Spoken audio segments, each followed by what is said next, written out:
Yeah, good afternoon, guys. Hope you all are doing good. So, few more people are yet to join our meeting.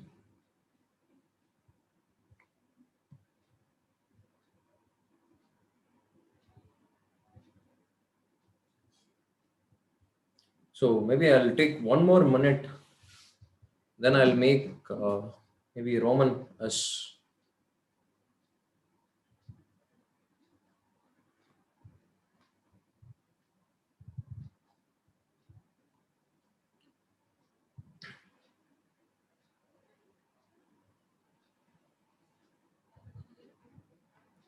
Okay, shall we start? Okay, sir. Thank you, sir. So, what did we discuss in yesterday's session? Benita was not there yesterday, I guess. So, maybe some other guys can answer it. Sarah, what did we discuss in our yesterday's session?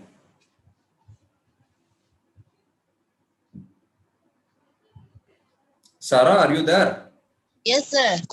What did we discuss in our yesterday's session, Sarah? We discussed about mica, minerals found in India, and mica. Minerals. Maybe non-metallic minerals. We discussed about non-metallic minerals. What else? And then dolomite, steel plant in India. And also, You don't know, you're like still searching your copy or what? no, sir. It is sweetie. Oh, it is Sweetie. So, Sweetie, Yes, did you take your atlas? Is the atlas with you now? yes, sir. That's fine then.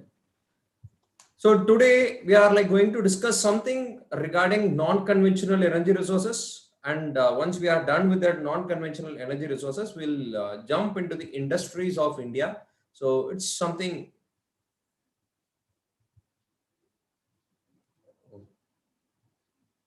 Sure, sir.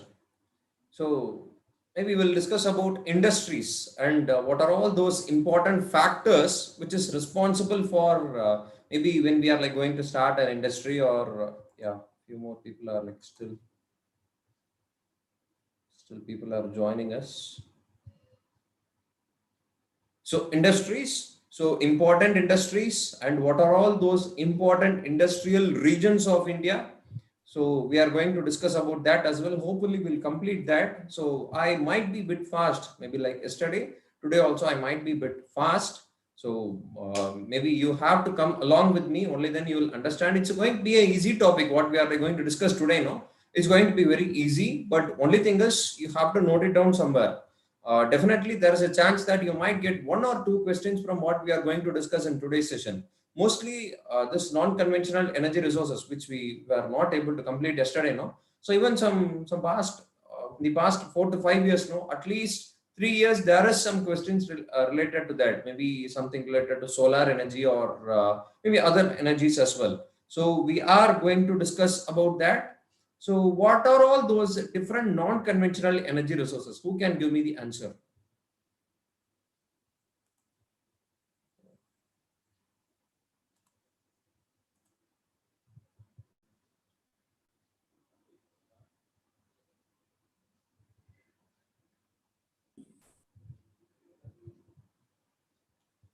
Nobody's answering me. Please tell me.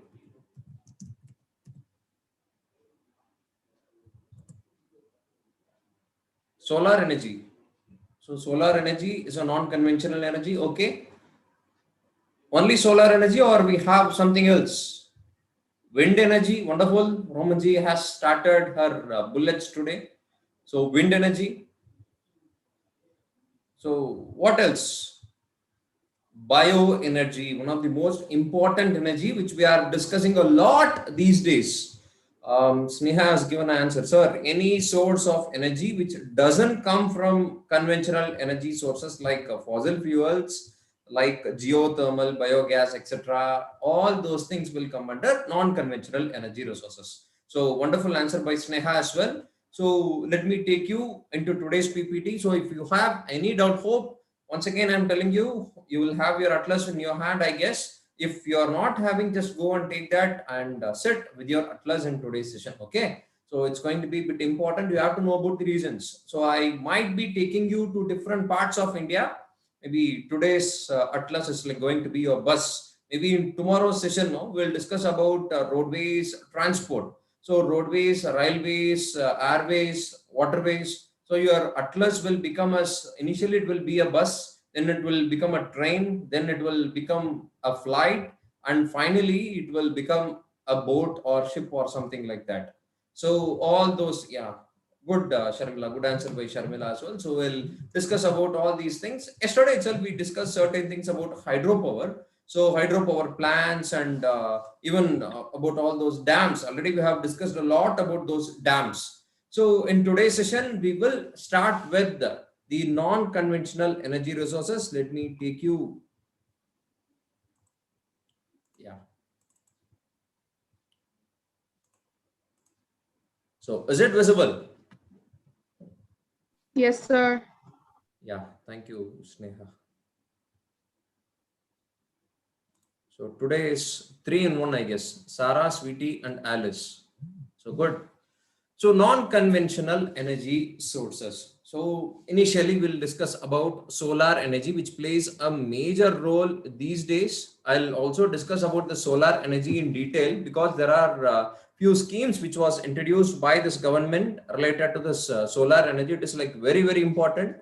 There is also a question related, what to say, there is also some mains question as well as some prelims question related to the solar energy. So we will discuss about this in detail. So I'll take you through that. No worries. So next it's like going to be about tidal energy. So tides, maybe where we'll have these tides? Where will we have the tides? Seas and oceans.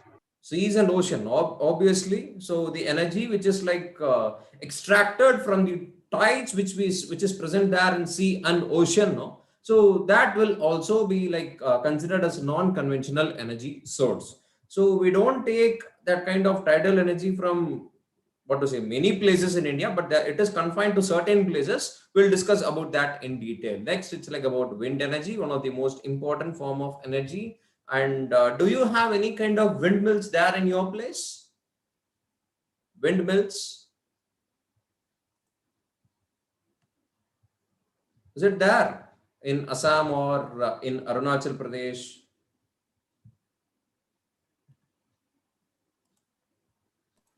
No, sir, it's not common here. Or not in Arunachal as well?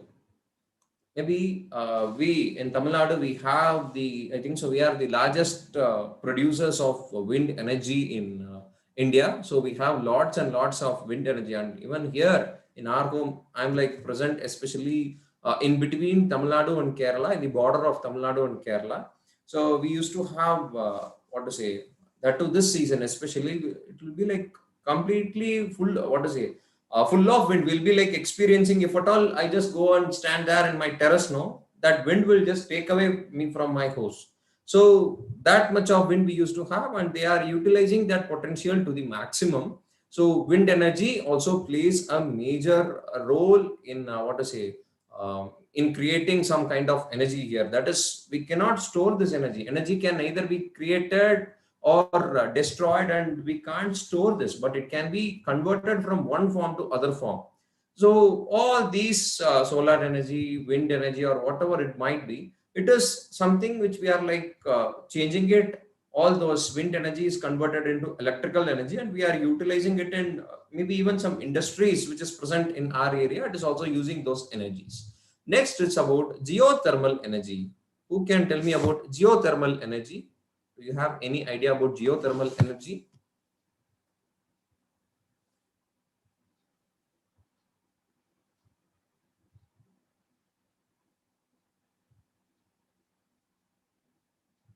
Geothermal energy.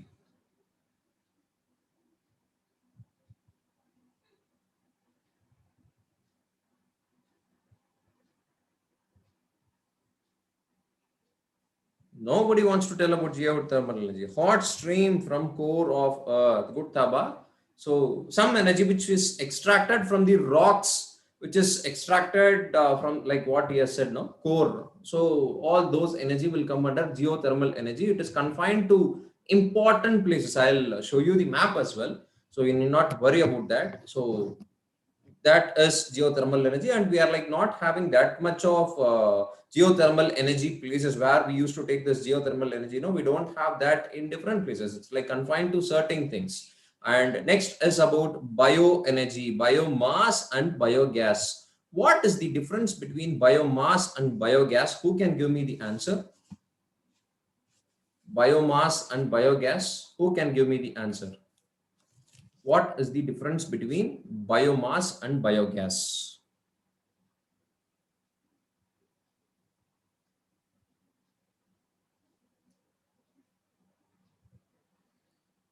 What is biomass? Taba?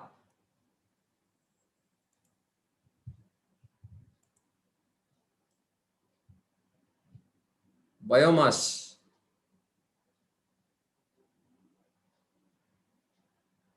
Sneha?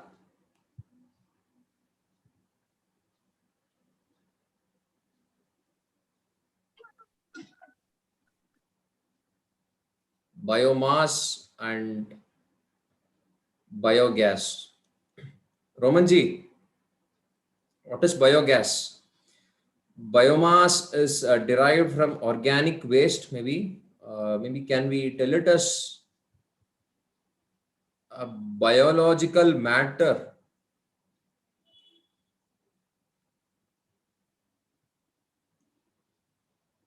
derived from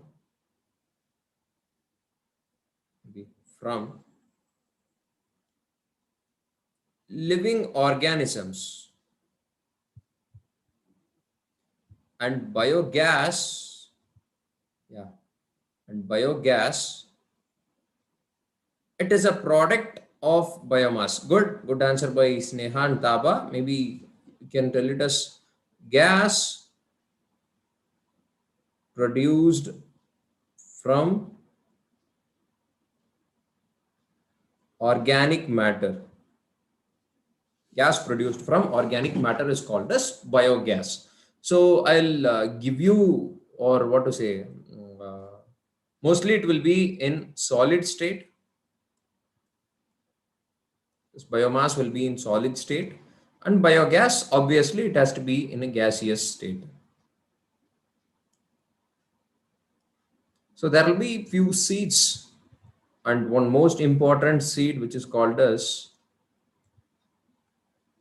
Jatropha seeds, that will be maybe taken for this kind of biomass. So bioenergy, we'll discuss about this bioenergy in detail. Yesterday we discussed about this methane. No, there is something which is related to this methane and biomass. So we'll discuss about that, and petro plants. So there are certain plants from which they can take this petroleum and other related products. So that is called as petro plants. And bagasse based plant. What is this bagasse? Have you ever heard this word called as bagasse, Mr. Chemical Engineer Taba? Yes, sir. It is like waste after we process of the sugar cane and Uh, sugar beet. 1 minute, Taba. It's like not that clear. It is this the leftover part of sugar cane and sugar beet we treated for Exactly. All those sugarcane wastes are there, no? So that will come under this bagasse based plant, and energy from urban waste. So this bioenergy and energy from urban waste, there is a particular link with these two. So I'll tell about that in the end of this particular PPT. So first and the foremost is about the solar energy. So it's like very important. You people will know about it. There is also a question which was asked in 2016 or 17. I have given that question here. So we'll discuss about that question as well. So initially, you know what is meant by solar energy or how it is like being produced. Even you can see this kind of what to say, solar panels. No, these are called as solar panels. It's a bit costly, but it is a kind of a one-time investment. So there will be lots and lots of solar panels which is kept on the top floor of our hostel. Hope you people will remember about that. So it is a kind of thing which will not require, just we can just operate it then and there. We need not spend something for this thermal electricity from this government, which we are like getting from this government. We need not do that. Instead, it is going to be easy for us to get, but only thing is we have to get some good sunlight, and it is easy for us, especially Indians, we don't have what to say, dark season or something like that. So we used to get good sunlight, that is good insolation all the time.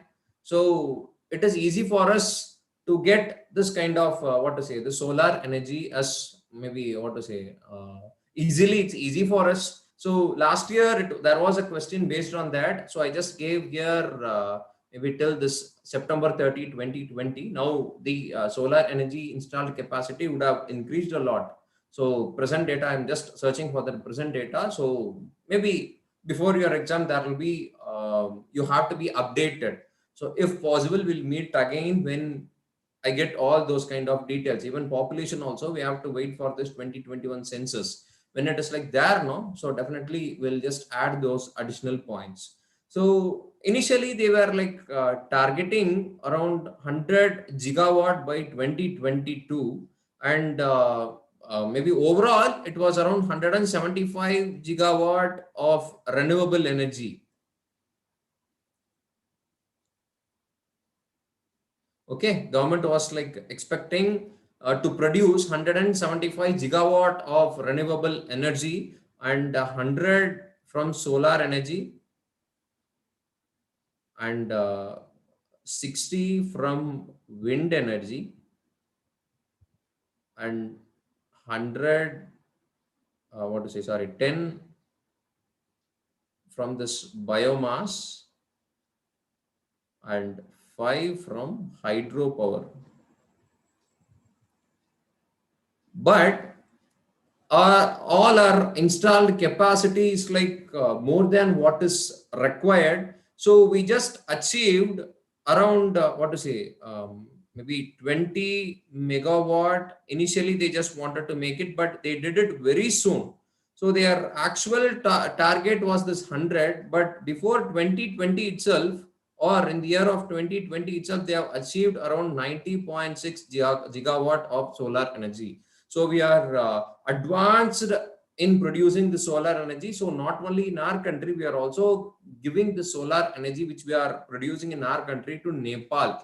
So it is a kind of a current affairs question. So maybe last year it was a current affairs. So it is like given to those people from Nepal as well. So Nepal government is purchasing the solar energy from our country. Maybe that's a kind of relationship which we have with the Nepal. And our main motive was to do rural electrification. So all the rural areas, all the interior villages as well, it has to be given proper electricity connection and agricultural support, especially for irrigation. So you might have heard about this. All those subsidies and other things will be given to those people who do this agriculture, and for them most of those loan which is waived, which is like waived for them, no, it will be related to this energy only. So government will be like giving some kind of subsidies for them, and mostly that will be related to this kind of solar energy. So the thing is, if they have, or if they have installed some kind of solar energy or solar panels in their villages, definitely government is going to give lots and lots of subsidy to them, because they are producing their the energy which they wanted by themselves, no. So government is like not in need of giving them certain what to say, certain amount of electricity. So when they are producing it by themselves, so government is like happy to give them the subsidy. And lamps and lightning, especially for villages, so they are what to say, they just wanted to have all those street lights, proper street lights, because we used to hear it from our parents, no. These days you are like, it is easy for you to get this proper electricity, but those days we were struggling a lot to get this kind of what to say, this lights. So when we were preparing for our exams and all, it was like very difficult. They used to tell like that, but from now on we will not be able to tell that, because government has already given that much of lamps and all those lighting facilities to all the villages, even those interior parts of our villages, and solar water heaters. So maybe that is also in use here and there, not in all the places. Like in our place, in our institute, it is there. So solar water heater is there, no. So hope you people know about it. So solar energy. So it is a bit old map only, because I couldn't get this 2019 or 2020 map, because and only change here is like about this Gujarat and Tamil Nadu.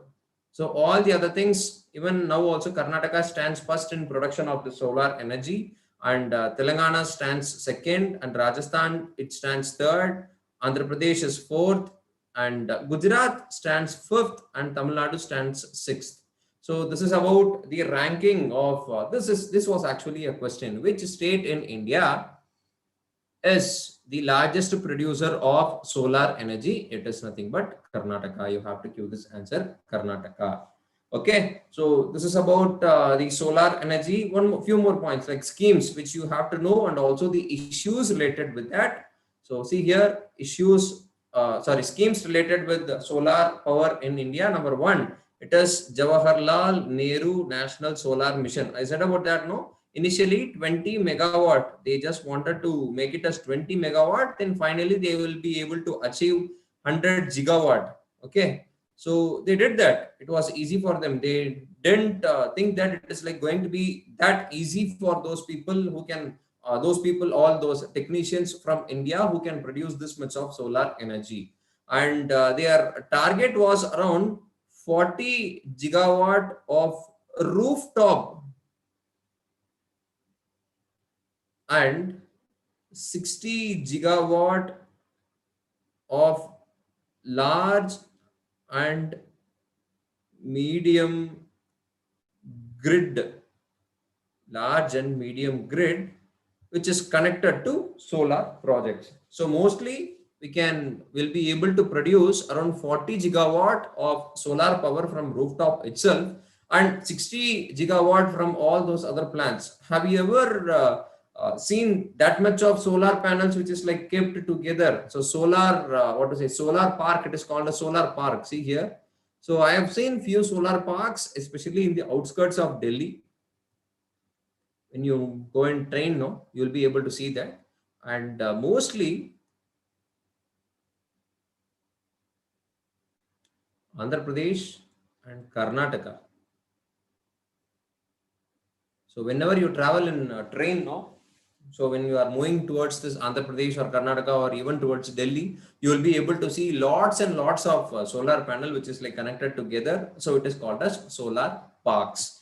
And solar energy subsidy scheme. So that is also there, especially for those farmers who are like installing their own solar panels, no. So they will be like given this subsidies and rooftop scheme. It is like not that big, maybe a small solar park which we can just have, or which all the setup which we can just have on the rooftop itself. It is a simple thing. You can just write all these things. And finally, we have this Uday scheme. What is this Uday scheme? What is the expansion of this Uday? Sir, it's Ujjwal Discom. Sir, it's Ujjwal Discom Assurance Yojana. Exactly, Sneha. Ujjwal Discom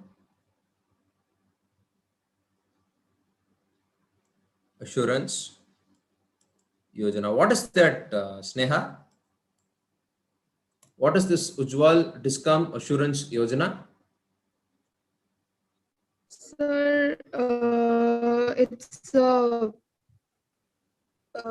scheme which gives electricity distribution by the various companies of India, which is also initiated by the government of India. Good. Any other points related to this Uday scheme? Romanji, are you aware of this Uday scheme? Yes, sir. I only know the basics. Yeah, just tell me whatever you know about Uday scheme. Please let me know.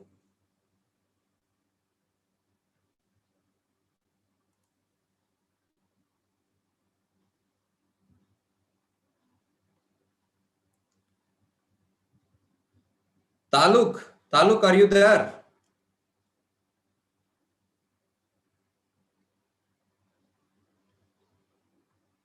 Taluk, can you hear me? Yes, sir. Yeah. Have you heard about this Uday scheme? No, sir. No. Others who have heard about this Uday scheme, Ujjwal Discom Assurance Yojana, what Sneha said is like correct. Any other additional points for that?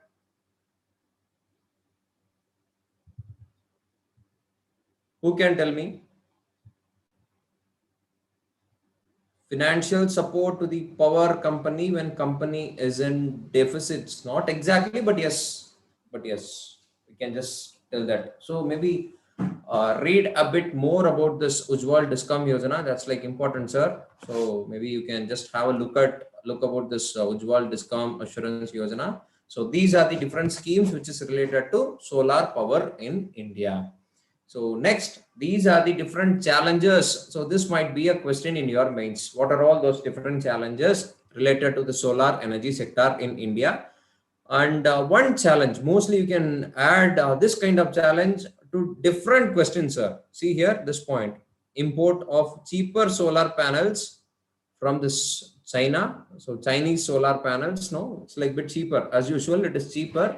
So they are, what to say, they are kind of a threat for us, which we are like producing in our country, all the solar panels of India. So Chinese one is actually a threat. And commercial banks in India loan at rate much higher than in the developed nations. So that is also a problem. So interest which we have to pay for getting the solar panels, it's like a bit costly, sir. So everybody will not be able to purchase it. So if at all they want to purchase it, definitely they need some kind of support from this government. And when they are taking it from the commercial banks, when they are taking loan from this commercial banks, the loan amount, it's like what to say, the interest which they have to pay to the bank, it's a bit high when compared to the other developed nations. So that is also a problem in our country. And availability of land, especially to have this kind of solar parks. So we don't have what to say, that much big land here. It is segmented in the sense we need some acres of land. Maybe it has to be, see, if at all you go to this Andhra Pradesh, for even in train also, there will be around some 2-3 kilometers or maximum of 5 kilometers. Completely, it will be filled with solar panels. Will not be able to see a small vacant area. But if at all we need to install that kind of a solar park, we need that much big area. So that is not present in our country actually. So that is also a problem, or that is also a challenge related to the solar energy in India. And evacuation system for transmitting the electricity generated in the solar power plant are still fully not equipped. So how we are going to transmit the electricity, how we are going to connect it with the other other sources, how we are going to reach that, how we are going to make it to reach all those household, that is also a problem. Maybe technological innovations has to be implemented here. And yeah, see the last point, India and the US clashed in their trade dispute over solar cells and solar modules at WTO. Maybe just some 2 years back, there was some clash related to the solar energy between India and US. Maybe that is a challenge. Maybe you cannot write that at present. Maybe all those other challenges, it's a kind of a universal thing. Anytime we can just add these challenges. So this is about solar energy sector in India. See the question which was asked in the year 2020, last year. See, India has immense potential of solar energy, though there are regional variations in its development. So what can we write? So I'll give you a few points. Maybe I'll give the points first. If at all we can add few more points, you can just give it to me. Okay. So India has immense potential of solar energy. Obviously, you can tell about the presence of India in this world.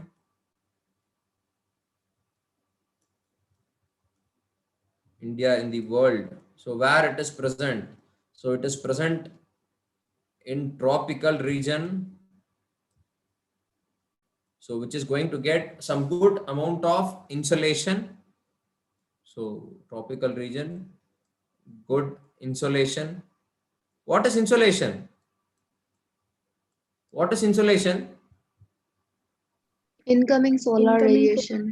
Incoming solar radiation. Good, Romanji. So good insolation. Because of that, we will be able to produce lots and lots of solar energy. And especially you can mention about the areas and what to say. Maybe the question which is given here, there are regional variations. So for this point, initially you can just write this as the intro part, and next you can just write, but there are areas which is going to get some good sunlight or insolation. Sunlight will be like maximum in the states of Rajasthan, Uttar Pradesh, and it is going to be bit less in what to say, northeastern part of India, because there used to be like lots and lots of rain, and climatic conditions is also like going to be worse in winter here, but here in Rajasthan and UP it is like going to be good. So this can be a point which you can mention it for this question, because here it's like going to be less, so we cannot utilize that much of solar energy here, but at the same time we cannot neglect that it is having some kind of what to say, we cannot completely tell that it is having regional variations. It might be there, but still there are states like Karnataka, Andhra, Tamil Nadu, which produces lots and lots of what to say, solar energy, which has produced lots and lots of solar energy in the past 5 to 6 years. 5 to 6 years. So we can't tell that there is some kind of regional variations, but still it is there.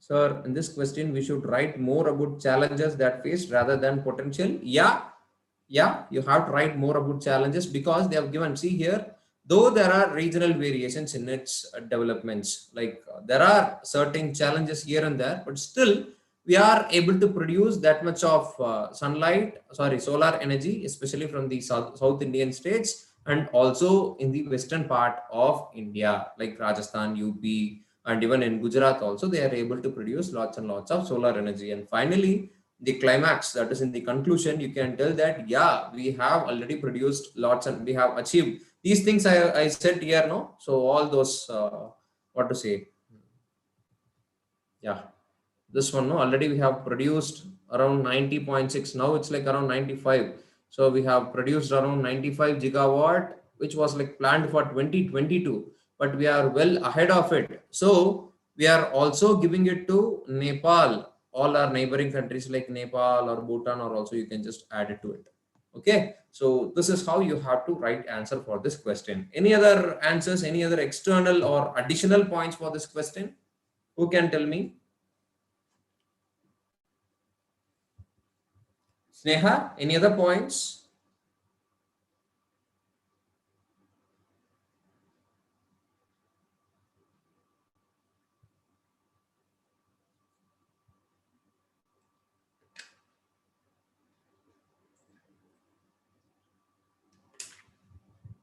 Sneha, any other points? Romanji? No, sir. Okay. So maybe you can just add these points for this question. Okay. So we'll move towards the next energy, which is called as wind energy. That is also playing a major role in the production of energy. See here, they have planned for around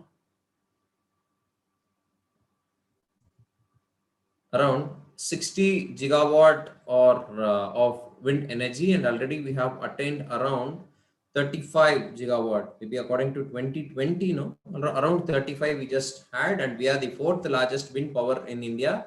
So have you all seen this kind of what to say, this windmills? So it's like not common, but still when you are like traveling to some other places in Assam or in Arunachal or some other states, if at all you have traveled, have you ever seen this kind of wind energies? Yes, sir. Not in Where, Assam. where do you see that? Not in Assam. Where? Sir, it's not here in Assam, but we have seen in like movies or in internet mostly. Oh, only in internets and movies. So anybody who have seen this windmills? Windmills, not in movies, with your eyes. Nobody.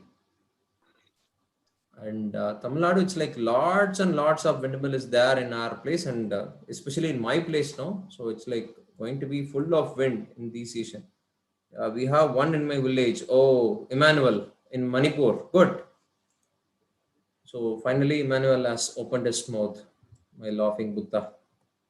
So Tamil Nadu is the highest installed state in India, followed by Maharashtra, Gujarat, Rajasthan, and Karnataka. This might be a prelims question. Which state has the largest or highest installed capacity of wind energy in India? So it is going to be Tamil Nadu at present. So this is about wind energy. Next, we have this tidal energy. Tidal energy will not be able to get this tidal energy in all the places, but only in a few coasts of India. See here, the most important.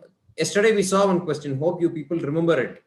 I think so. It is about the shale gas which is present in Kaveri Basin, Krishna Godavari Basin, and maybe Gulf of Cambia, I guess. So it is like three important places. Which are all those places related with the shale gas? Like that, there was a question in the previous year. So there is a chance that which are all those places which is related with the tidal power in India. So number one, it's Gulf of Combat. Where is this Gulf of Combat present? Where is Gulf of Combat? Gulf of Kutch? Where is it present? Which state? Gujarat. Gujarat. It is present in Gujarat. So there they used to produce this tidal energy. This is the machine which they used to produce this maybe all those hydel things, no? So hydraulic things with help of this only they used to produce. And tidal energy is predictable unlike wind and solar energy, obviously, because tides, no, it's like going to be continuously, it is going to be there.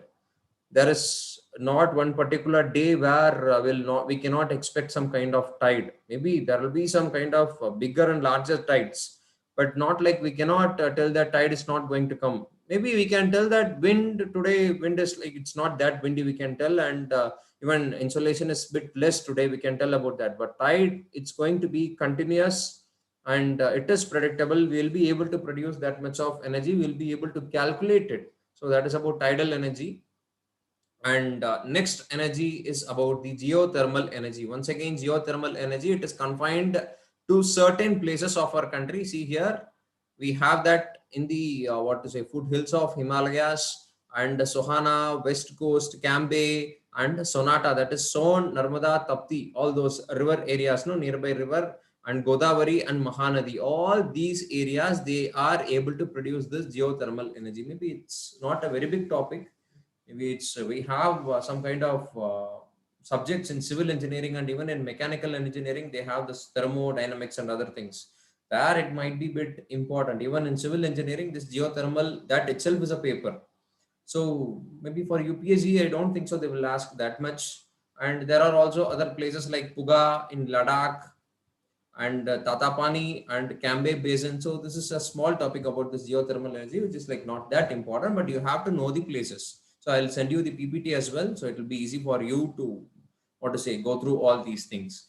The estimated potential for this geothermal energy is about 10,000 megawatt. Maybe it's a bit hard to produce that much of geothermal energy, but still it's there. I'll show you the map. Just see the map here. So these places like Ladakh, is present there in Ladakh, and near to Delhi, all this Sohana and the other in peninsular India, they used to have this kind of geothermal energy in these places. It's like not, maybe not that famous, but still it is gaining its importance recently. So just go through it. And next is about bioenergy. Already you know about what is meant by biomass and biogas. It is a gaseous form, it will be in solid form, it is a kind of a product. So it is a kind of a gas which is like got from that biological product. The current availability of biomass in India is estimated about 500 million metric tons per year. So I just want to tell you about one thing. Maybe yesterday we were discussing about that shale gas and coal bed methane. So do you remember that? So I said certain things about the disadvantages of shale gas and coal bed methane. Can someone tell me about that? What are all those disadvantages of shale gas or hydrocarbons, removal of hydrocarbons? No, what are all those difficulties, or what are all those disadvantages which is related to that? Who can tell me?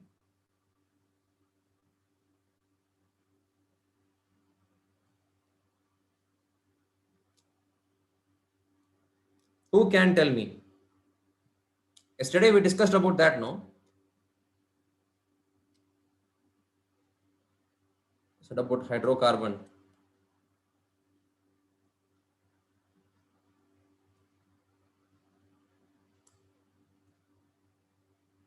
So seismic activity, pollution, loss of aquifers. Good, Sneha. So all these things are like there. But instead of taking that much of methane gas, no, from this ground and near to that basins, there is methane gas which is present in some other place as well. Any ideas about that? Methane gas is also present in some other areas or in some other form. Cow dung. Any ideas about that? Cow dung. Exactly. You might have heard about this cow dung. So not just cow dung, there are also some kind of other what to say important place which we don't care about it in our day-to-day life. I'll tell you what is that. Around 16 to 25 million tons of methane, that is CH4, is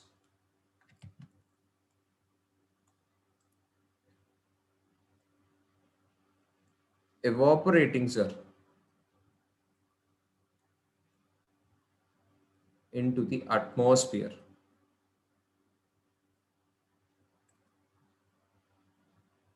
The source of this much of what to say methane gas, no,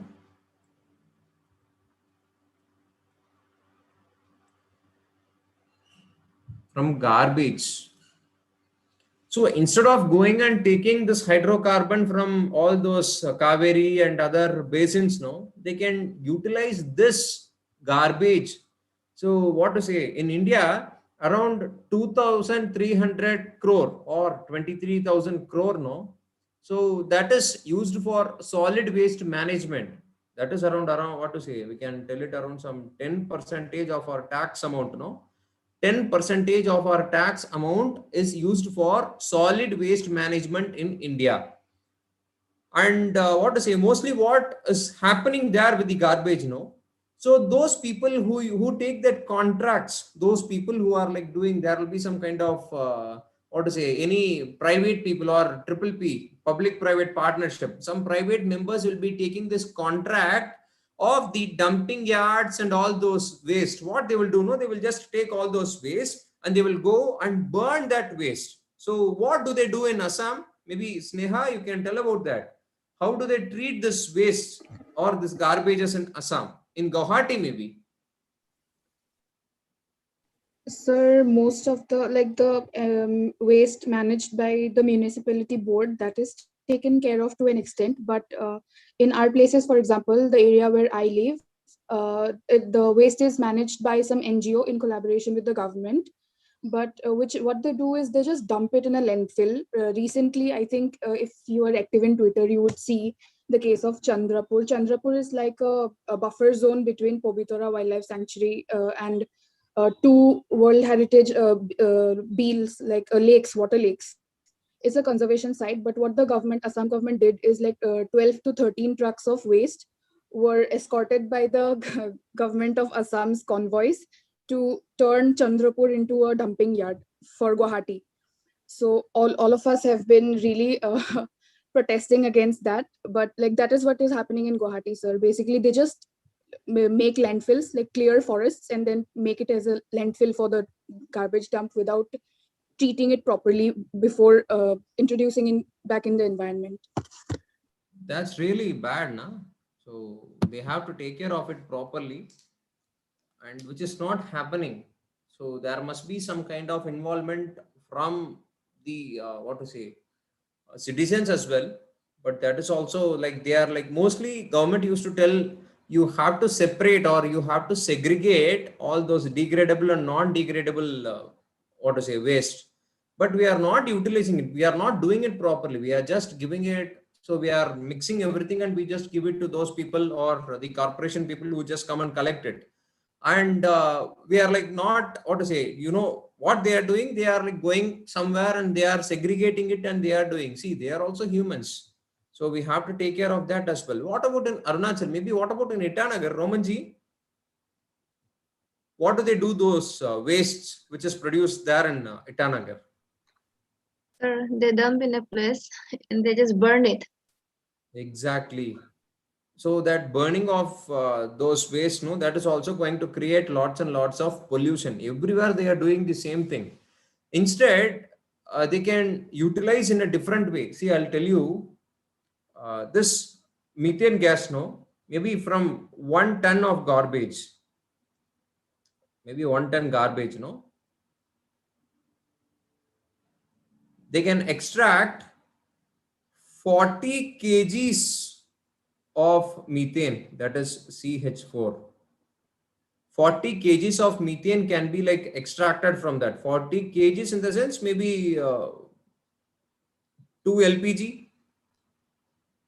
Some LPG will be like 14 kgs or some will be 16 kgs. Some, what to say, some other things will be like 20 kgs. So minimum 2 kgs, sorry, 2 cylinders, 2 LPGs will be like, will be able to fill 2 LPGs, no? Maybe I'll tell about here. For example, Chennai. If Chennai is it is a metropolitan city, so in that one metropolitan city of Chennai itself, around 4,500 tons of solid waste is produced per day. Per day. Just imagine. So just imagine if what to say, if 4,500 of 500 tons of solid waste in one metropolitan city. Just imagine about Mumbai, Delhi, Kolkata, maybe even Hyderabad to a certain extent. So how much of solid waste it's like going to be produced, and how many LPGs we what to say we can fill it, no? So what is the price of one LPG, one cylinder which you get in your home for your cooking purpose? What is the Sir, it's price? 980 rupees here. Exactly, it In is Guwahati, it's 980 980 rupees. rupees. Yeah, mostly it will touch 1,000. So it will be like around 1,000 within 1 or 2 months. So just imagine if we are able to produce this much of methane gas, or this much of LPG can be filled with it, then with the waste which is produced in our country, how many cylinders can be filled, sir? And in India, we have around some 200, or minimum we have around 200 municipal corporation, and up to 1 lakh ton solid waste is produced in our country per day. So we'll be able to produce up to 40 lakh kgs of methane. Just imagine 40 lakh kgs of methane. Instead of doing this, simply we are burning, and we are what to say, we are depleting the ozone layer, and we are also depleting the groundwater which is present, especially to those people which is useful for them doing this agriculture and other things. So this is like very bad. So government has to take proper, and it has to take necessary steps to control this kind of extraction of hydrocarbon from land areas, and instead of taking it from land, they can just go and what to say, they can just do it from this waste which is produced in our country, solid waste. And government is doing that, and central government has planned to take methane by what to say, that's what they are like taking. Yesterday I said about one hydraulic fraction, no? So around in 1 year they will be able to produce 1 billion kgs of CH4, but from solid waste, if at all you calculate for 1 year, no, it will be 1.5 billion of CH4, 1.5 billion of methane. See the comparison from that hydrocarbon which is taken from all those hydraulic fraction and other things in the what to say, river basins. It will be just 1 billion kgs of CH4. But if you take it from solid waste which is present in our country, you will be able to produce 1.5 billion of methane gas. Why don't they do that? Why you want to go and what to say, disturb all those people who are doing agriculture? Why you have to disturb the farmers who are giving some food? Mostly all these contracts will be taken by ONGC and other things are there, but still there will be some kind of involvement by the corporate crocodiles of our country, not just from our country, but also from other countries who just wanted to destroy the natural resources of our country, sir. If we don't have any kind of agricultural resources in our country, we will be forced to depend on all those corporate countries, sir. So this is something maybe out of the box. Sometimes when we get emotional, no, when our agricultural land is getting depleted, we have to get that kind of emotional, sir. So apart from extraction of the CH4, maybe from this garbages, no, apart from extracting this, we can also produce around 90 lakh ton of natural manures for this agriculture, and around we can just convert around 45 lakh areas of this fallow land, so which we will be able to do that agriculture, no. So those fallow land can be can be converted into a cultivable land. See how much it is like going to be benefited, but we are not thinking about that. Technology is there, sitting here, sitting there, we are able to have this kind of conversation, but still we are struggling a lot to go and work on the land. And what to say, who is like what to say, other countries, we as a developing country, we are like still doing this kind of unwanted things, unwanted practices. But see Sweden, you might have heard about the Sweden, Scandinavian country, it is importing around 10 lakh ton waste from its neighboring countries, sir. 10 lakh ton solid waste in order to produce this methane gas. See, if they are importing like that, we already have that in our country. Why can't we do that? So we have to do that, sir. So we have to think about that, and what to say, we have to take necessary steps. Maybe us, you people are going to become a civil servant. Please take necessary measures instead of killing this environment, instead of destroying this environment. You can please do something good to this society. So this is about bioenergy.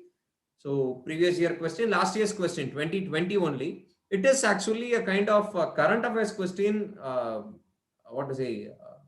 According to 2020, see, according to India's national policy of biofuels, so around 2018 or 19, they just gave all those things which we can use it, which raw materials which we can use it for the production of biofuels. So certain things are given in that. It is a very big list. So among that list, what are all those things? Maybe it is a kind of a factual thing.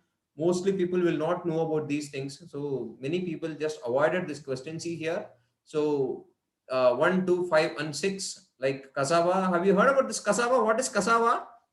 Who knows about this cassava? Sir, it's a Sir, it's tuber. root potato. What? It's not sweet, but it's like potato. It's a root potato. Have you heard about that topiako? Tapioca, sir. Yes, sir. Yeah, that tapioca only. That fellow is called as cassava. That is also called as cassava. Okay. So all that waste, it will be used as what to say, in the production of that biofuels. So what do you call it in Assamese? Sir, I don't know the local name. Maybe in Arunachal, Nishi areas, how do you call it, man? Sir, we call it Tangleaning. Tangleaning. It's like very difficult. Maybe it's not that clear. Okay, something. In our place, we used to call it as Maravalli. Maravalli. It is a kind of a potato only, potato variety only. So we used to call it as Maravalli Kelangu. So that is cassava. It is like also used, and damaged wheat grains is also used. The answer here is like going to be 1, 2, 5, and 6. So cassava, damaged wheat grains, and rotten potatoes and sugar beet. These are the 4 things which is used as a raw material for production of biofuels. So this is something which is like important. You have to know about it. So this is about biogas and bioenergy and other things. Any doubts till now? Any doubts till now? Any doubts till now? No, sir. No, Others? sir.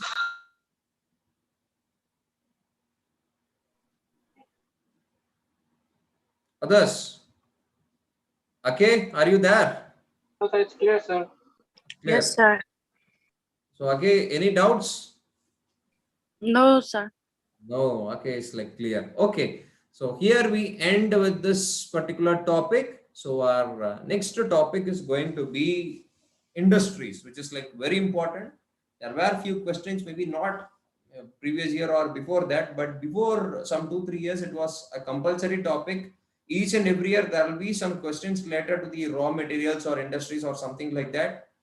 So, what do you know about Indian industries? Who can tell me about Indian industries? Indian industries. Whatever you know, just share it with me.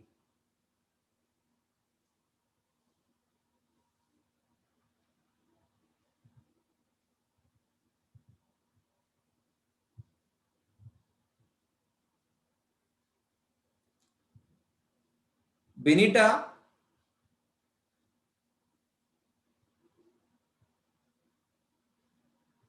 Benita, Yes, sir. what do you know about the industries of India? Maybe you can also tell about industries of Assam.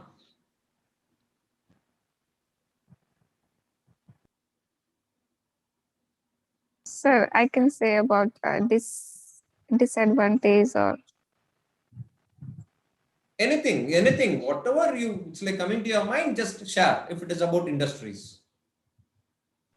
sir. Usually, we can see that that industry, um, because of industry, we can see that waste, that waters and poor waste management. We can Poor see. waste management. Wonderful, wonderful. A very good point by Benita. Poor waste management by the industries. So, yeah. Gregory, can you tell something about industries of India?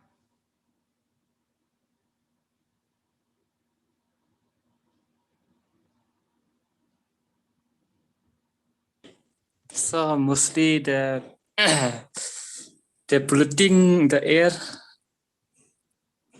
Polluting the air. So Yeah. wonderful. So because of all those chemicals and other things which is released from the industries, it is polluting the air. Good. Even the lake also What? through even the lakes and all. Lakes, even the lakes, all those water which is present in the lakes as well as in rivers, it is also getting polluted because of the industries of India. So now someone has given a big answer. I think so. It's Sneha. Yeah, MSME and small scale industries are common in Assam, and Assam is blessed with natural resources. So, common people are linked with many such cottage industries like cane, bamboo industry, weaving, and handloom industry form. Good, good, good, Sneha. And in industries, raw materials is transformed into useful products. So, all those conversion of products, Taba is telling about that. So, who can tell me about some industrial regions, maybe industrial regions in the sense one particular state or two or three particular states together, they will have certain developments, especially based on certain raw materials. I have given the clue as well. So, some raw materials. So, what are the different industrial regions? Maybe according, I'll tell you about all those things. Maybe what you know about it. Sharmila, can you answer me? Sharmila.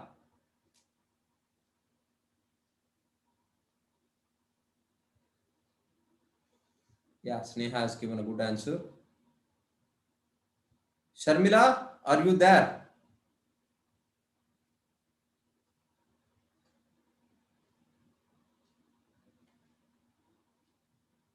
Sweetie, Chota sweetie. Nagpur region for coal. Yeah, good, good, good. Sharmila has given Chota Nagpur region for coal. Maybe coal is present there. So, iron and steel industries, like what Sneha said. Sweetie, sweetie.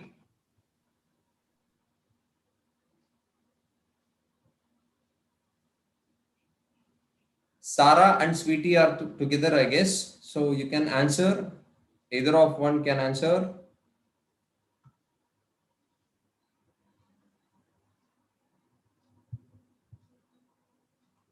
Sweetie and Sara.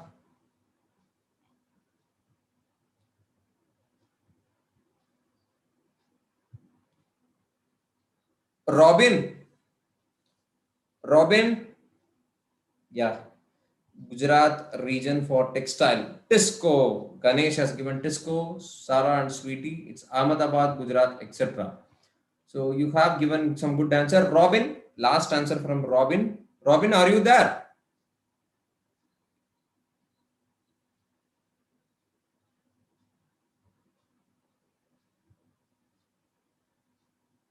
Think so, some network issues for Robin. So we will discuss about all the important, maybe the bigger ones as well as smaller ones. We'll discuss about those things in detail. Okay, so no worries. I'll send you all those PPTs. It will be like useful for you. You need not write anything. So I just wanted to complete this complete industries today itself. So you need not write anything. Maybe then and there I'll tell you certain things. That alone you can make a note of it. Maybe later you can just add those points in your PPTs, your own PPTs. Okay. So let me take you into the industries. So we have around 8 important industrial regions of India. So what are all those industries which is present in that 8 areas? Along with that, we also have some 14 small industrial regions of India. So we'll also discuss about the 14 small industries, and apart from that, we also have particular districts. So there will be certain districts where this any maybe at least one particular thing will be like famous, something which is like going on there, no? So you will be what to say, you will be made to write those things in your exams as well. So it is a bit important, so make sure that you are coming along with me. So industrial regions of India. So is it clear? Is it visible? Yes, sir. Clear, sir. Yeah, just a minute. I have to change the color. So industrial regions of India. So we have around 8 important industrial regions of India. Let me take you into that 8. See here. So we have smaller ones as well. We have small industrial regions, around 13 small industrial regions. Maybe we will discuss about that later. But here we have the most important industrial region of Bangalore, Tamil Nadu, that is Bangalore, Chennai industrial region. We have this Kollam, Thiruvananthapuram industrial region in Kerala. We also have Mumbai, Pune industrial region. You have to see this, what to say, highways. I have given certain highway numbers as well. So just make sure that you are going along with that, because tomorrow in our highways, no, in our highways geography or transport geography, we'll discuss about all those things in detail. And Gujarat or Ahmedabad industrial region, and Gurgaon, Delhi, Meerut industrial region, and we also have Chota Nagpur industrial region, and we have Hooghly industrial region, and the last one is Visakhapatnam Guntur industrial region. So these are the most important industrial regions of India. They might ask this itself as a question to you. What are all those important industrial regions of India? Or discuss. Maybe that will be the question. So I will give you lots and lots of points related to that. It will be easy for you to understand. So let us enter into the first industrial region of India. So that is Mumbai Pune industrial region. So Mumbai, already you know that Mumbai is famous for different things. So we also discussed about this Mumbai to Thane. What is that? Mumbai to Thane. Mumbai to Thane. First railway train. First Railway. railway. In the year 1853. 1853. History girl is on fire. Yeah, Sarah as well. So 1853 first railway. So from that time itself, this Mumbai, it started to develop as one of the most important industrial region in India. So it extends from Mumbai to Thane, or this Thane to Pune in Maharashtra region itself. So the most important, what might be the important product, or maybe this particular Mumbai Pune industrial region, no, it might be famous for which product? Which product? Sir, is it cotton? Exactly, textile and cotton. Only because of only they just wanted to transport this cotton. No, they introduced this railway in our country. Cotton, yeah, Sarah.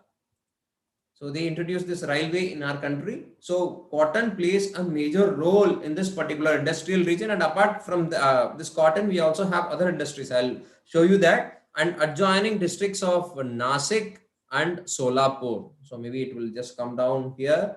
And Nasik, something is famous there in Nasik. What's that?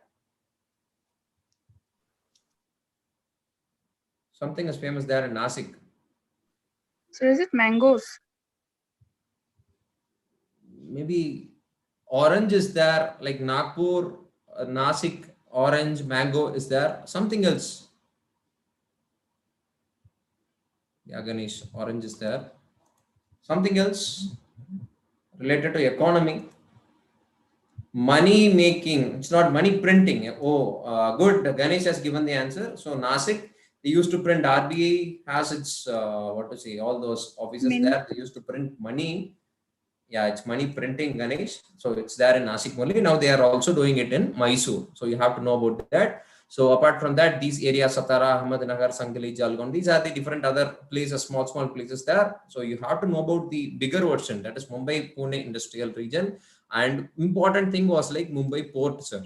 So from that port only they used to send it to this, they used to export it to all those European countries. So this is about Mumbai Pune industrial region. Continuation of that. See here, I have given all the maps, all the important places also here. See, Nasik is there. Nasik is there. Ahmednagar, Solapur, Sangli, all those places, important places. Satara. Satara is also having some historical importance. What's that? Maybe Romanji? Have you heard about this place called as Satara? Yes, sir. What's that? Thane, Kalyan. What is the historical importance of Satara? Sir, I forgot. I expected this answer from you. So it's okay. So this is about the Mumbai Pune region. So important thing like cotton. See here, cotton. And we also have this oil, refineries, fertilizers, and automobile industries as well. And it is like a resource rich region. They are telling about this only. No coal is present. You know where coal is present, but here they don't have any kind of coal. So we used to have coal in other parts of peninsular India and also in Chota Nagpur plateau. So, but with the hydropower plant, they used to get from the Western Ghats, especially all those rainwater, which is like going down from the Western Ghats, no? So all those dams and falls, with help of that, they used to, make this kind of energy, hydro energy especially. So that is the reason they are like not dependent upon coal. And business family like Parsis and Jains, they are they are the rich people of India, sir. Parsis and Jains. They used to have lots and lots of money. All those even some Marwadis and other people also like present there. So they are able to do some kind of business. So when they are able to do that business, more people will get employed in those places. So this Mumbai Pune industrial region, it's like plays a major role in providing employment to those people. And we also have few more points here about cotton industry. So Cottonopolis of India is Mumbai. You know about Manchester of India, no? Manchester of India. Manchester of India. Ahmedabad. Ahmedabad. This is the Manchester of India. Like that. This Mumbai is called as Cottonopolis of India. Yeah, Sarah and Sweetie is also there, also in fight today. So mostly cotton will grow in those places where we have some good black soil. So because of the presence of black soil, lots and lots of cotton is produced there, which is utilized in all those industries. And presence of cotton in regions of Nagpur. Nagpur is also famous for orange. So Nagpur, Solapur, so all those mills and other things will be like present. And this market and cheap labor that plays a major role in location of a particular industry. Maybe we'll discuss about that in detail. I have a slide for that also. Now, who can give me what are the factors? Okay, just hear my question properly. what are all those factors which depends upon installing a particular industry, or maybe an industry. It will depend on which are the factors, or what are the factors an industry will depend upon when it is like going to emerge in one particular place. Hope it's like clear. Transport, cheap labor, etc. Maybe transport, cheap labor I'll take. What is that, etc.? Who else can give the other points? One most important point is there. Raw material resources, market, Exactly. financial. Raw material, labor, and market. Yes, Ganesh, Sneha, resources. All those resources will come under that. Scope of that product. Transport.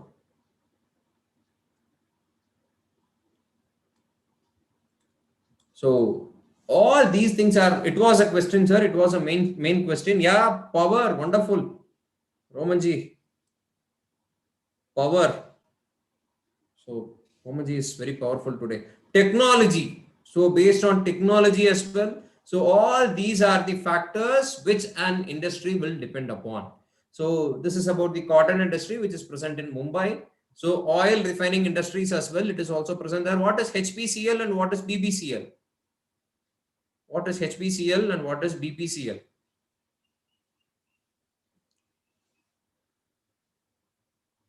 Hindustan Petroleum Corporation Limited and Bharat Exactly. Petroleum Corporation Limited.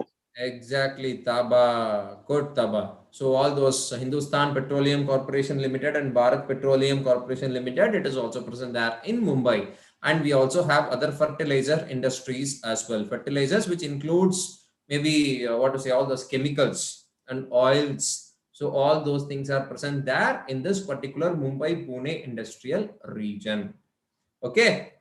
So yeah, let me enter into the next industrial region. Yeah, few more points are there. Automobile industries as well. Already we have discussed about this automobiles. If you take this Ford, Ford company, it is like present there in Mumbai only.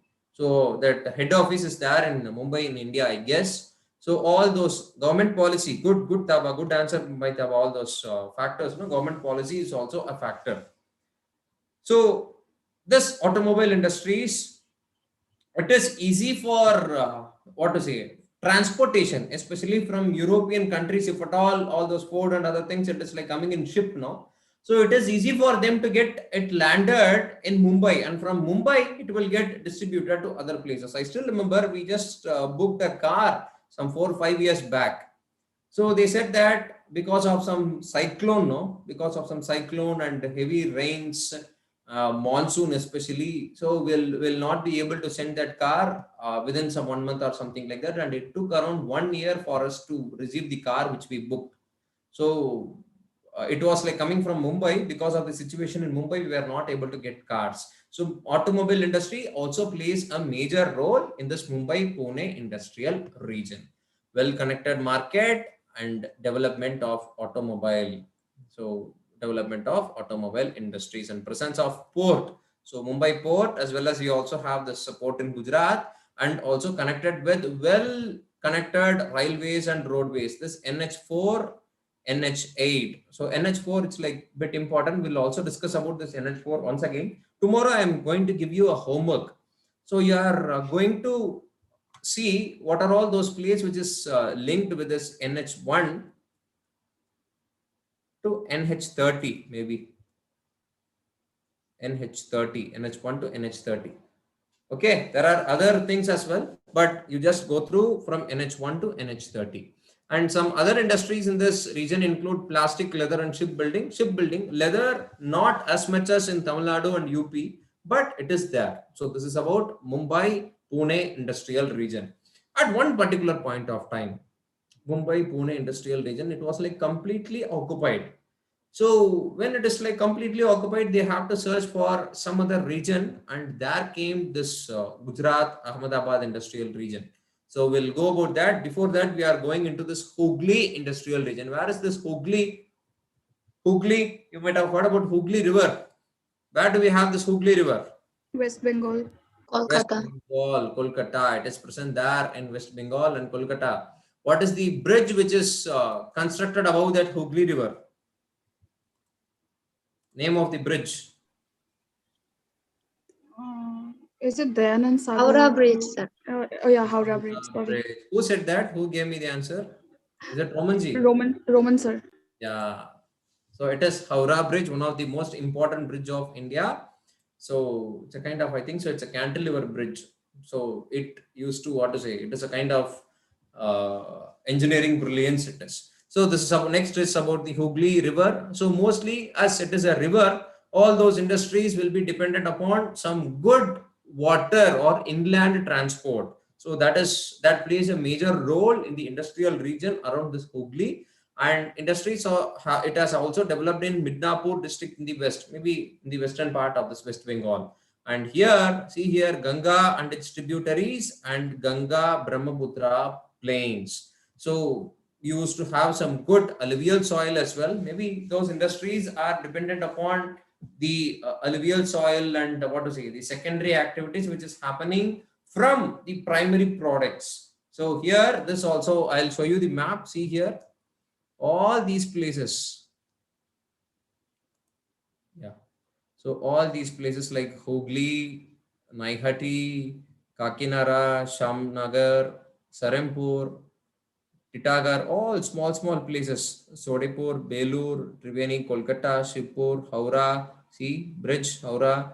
So Bajbaj is also a place there. And finally, we have this Haldia here. So this is about, see the, what to say, river plains. We have this Ganga and Brahmaputra, no? This is the Ganga Brahmaputra Delta. So see all those places which is like having some good industries in West Bengal. So this is the map related to that. Next we have, yeah, fertile soil. I said about the soil, no? Some fertile soil and cheap labor. That is the reason for the development of this industrial region. And mostly this region is dependent upon the jute cultivation and all those manufacturing of jute. See here, major industries.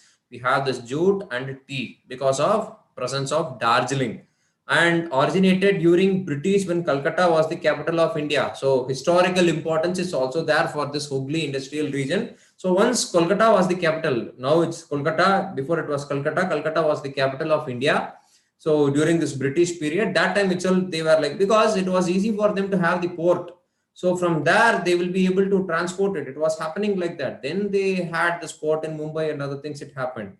And jute industries was a huge success because of Calcutta port, as it was easier for the British to export it to England. Initially, port was there in Kolkata. Only from that Kolkata port, they were able to send all those jute and tea to this, England or European countries. And tea industries was helped by very high temperature and huge rainfall. You know about that. Only because of that we have discussed a lot about this tea. So that is the reason why some good tea industry is present there in West Bengal. And a few other points. Port, important port is there. And other industries like paper engineering, textile. See this point, no, this paper engineering, textile, all those small places also will have, or even all those small industrial regions also will have these products, like what they are like producing there, no, it will be present there. So road transport, NH2 and NH6, important road transports. Maybe now you will not know about the importance of this. Maybe tomorrow you will know about it. And some of the reasons for the decline of these regions include the shifting of capital, because capital was shifted by this British people, no? So they just changed it. So when they are like doing those kind of things, definitely there is going to be some kind of decline in the importance of those areas. And formation of more number of trade unions, communists. So communists, no? So those people, they will not be that much interested in generating so many industries, even though employment is there, but still they are going to destroy the natural resources, no? So communist people, they will not be interested in destroying the natural resources. So development will be a bit less when compared to the other places where it is ruled by the communists. Maybe to certain extent, not in all the places, but to certain extent it will be there. So that was a reason why this particular region lost its importance. So we will go to the next important region. So you know about this Bangalore and Tamil Nadu industrial region. What is famous in this particular industrial region? Bangalore. What is famous in Bangalore? IT IT industry. sector. Obviously, information technology is very famous in Bangalore. And what about in Tamil Nadu?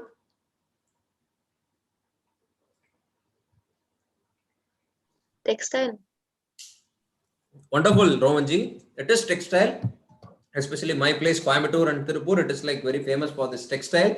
And also one more place is there. Maybe I'll show that to you in the next slide. See here. It was having the fastest industrial growth in the post-independence era. So technology, because of the importance of technology, this particular place is like getting developed like something. And previously, industries were confined to Bangalore, Salem, and Madurai. We discussed a lot about Salem yesterday. Madurai, it is actually a temple town. Have you heard about this place called as Madurai? Yes, sir. Yeah, it is a temple town. So we have Meenakshi temple there in Madurai. Tamil Nadu is famous for temple. Yeah, we have lots and lots of temples here. So some good architectural works as well. There is one more temple which is called as Brihadishwara Temple of Tanjore or Tanjavur. So the rice bowl of South India. I said about that, no? Tanjore. So it is a structure where they never used any kind of cement or something like that. They just made that structure with stones only. No other external parts was like utilized to construct that Brihadishwara temple. And the famous thing about that, one speciality about that particular temple is the shadow of that temple will fall only inside that temple. It will not just go outside or something like that. It will fall on itself. So it is a kind of an architectural brilliance. Without any engineers, it was like constructed way back, and it was constructed within 7 years. I don't know how, from where they took all those what to say, stone and other things in order to construct that. So if possible, just read about this Brihadishwara temple. Brihadishwara temple. History, guys. Sweetie, have you ever heard about this Brihadishwara temple? Sweetie, Yes, sir. have you heard about this? Yes, sir. That's good. So I'll show you the map. See here. So we have Bangalore here, and we also have Chennai, and Kanchipuram is also there. So Kanchipuram is famous for silk sarees and other things. And Salem. So Salem, we discussed about what to say, Salem. What is present there in Salem? Yesterday I said about that in class. What is present there in Salem?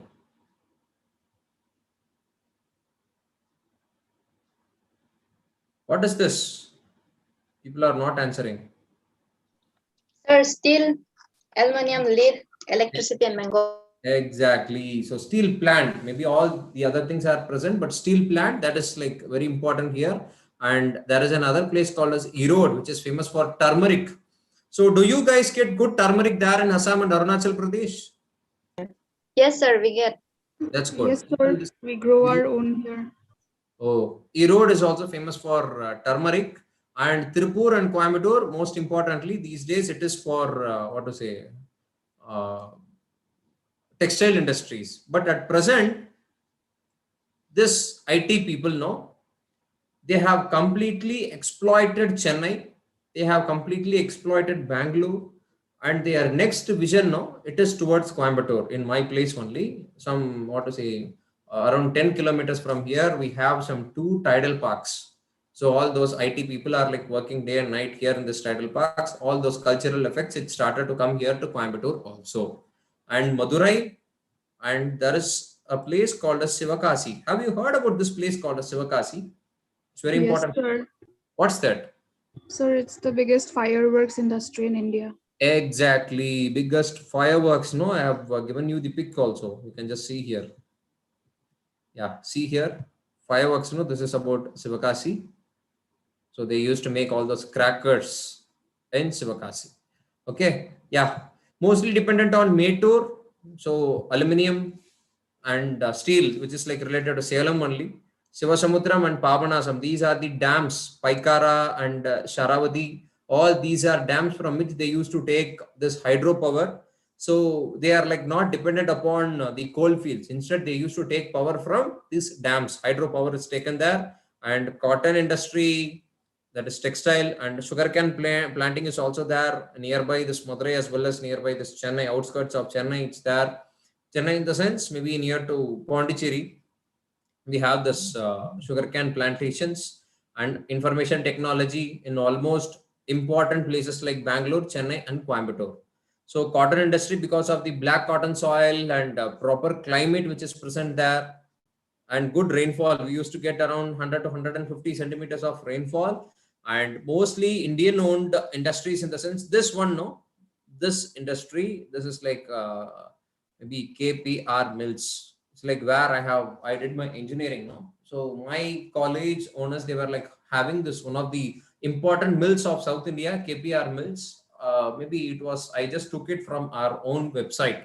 So it is one of the biggest cotton mills here. So we used to have power looms as well as cotton looms. It is like completely depend upon textiles, no? So it is like very good. I have just visited there as well. So it is a very big and a wonderful cotton industry. So it is dependent upon that. And next, it's like sugarcane plantation. All those rainfall, heat, and sucrose and fructose. You might have heard about that. So this industry is also present. This sugarcane industry is also present. All those Paris, I said about that Paris. Hope you people remember about that. Sugar cubes and other things will be like manufactured here. And Bangalore, we have the Silicon Valley, and more than 80% of multinational companies, all those corporate crocodiles, they are coming and sitting here and earning a lot from our own country. So this is about the IT industry which is present in our country. Next, we have the important place of Bangalore. See here, HAL, Hindustan Aeronautical Limited. See, Hindustan Aeronautics, it is also present there in Bangalore. Public sector units, we have all those manufacturing things, no? So that is present there. And silk manufacturing units in Kanchipuram. And also in Mysore and Bangalore. So Kanchipuram silks and Mysore silks, it is like very famous. All those mulberry silk, no, it is like present there. And apart from that, we also have other small scale industries like chemicals, paper, cement, glass, cigarette. So many other things are also there. And we also have Bharat Electronics, BEL, Bharat Heavy Electrical Limited. Hopefully you have heard about that, BEL. So all these industries are present in this particular area. Apart from that, in Sivakasi, we have this fireworks, and two most important port and two most busiest port of India, Tuticorin and Chennai. So in Chennai itself, we have two different ports. One is Chennai port and one is Ennur port. So it's like very famous. In Tuticorin port, my dad was working there in Tuticorin, so I got an opportunity to enter into a ship which is called as Pearl Tiger, not Pearl Harbor. It is Pearl Tiger. So they used to transport all those goods from Tamil Nadu, maybe from India, to Colombo. So from Tuticorin port to Colombo port, no, it will take around 10 hours, it seems, to travel in via sea. So I just got that opportunity to see that. So petroleum refinery, I said about Ennur, no, it is present there in Chennai, and Salem, iron and steel plants of Salem. These are the most important places here. Okay. So Sivakasi for this fireworks and crackers, Mysore silk, Mandya, it is a kind of an agricultural area, Metur, aluminium, Tiruchirappalli and Pudukkottai. For all these things, we also have other industries as well, all the small scale industries I said, no. So this is about Bangalore, Chennai industrial region. Next industrial region is Gujarat industrial region. So when Mumbai was like completely occupied, no, so the nearest place where they can get some good cotton textile or textile, all those wood and other things, wool and other things, no, this Gujarat is the place which is like near to this Mumbai, so that it will be easy for them to go and do all those industrial activities there. So that is how this Gujarat industrial region, it emerged. It is also called as Ahmedabad Vadodara industrial region. This Vadodara is also having two other names. What is that? Or other name, one other name of this Vadodara? Baroda. Baroda. So Baroda is the other name for Vadodara. So it is also called as Ahmedabad Vadodara industrial region. So Surat, it's like very famous for textile. So if at all you want to purchase something for your wedding or something like that, you can go and purchase in Surat. It's going to be very cheap there in Surat. So next slide. See here, all those places, important places. Jamnagar. What is present there in Jamnagar? We discussed something related to Jamnagar yesterday. Jamnagar. What is present there in Jamnagar?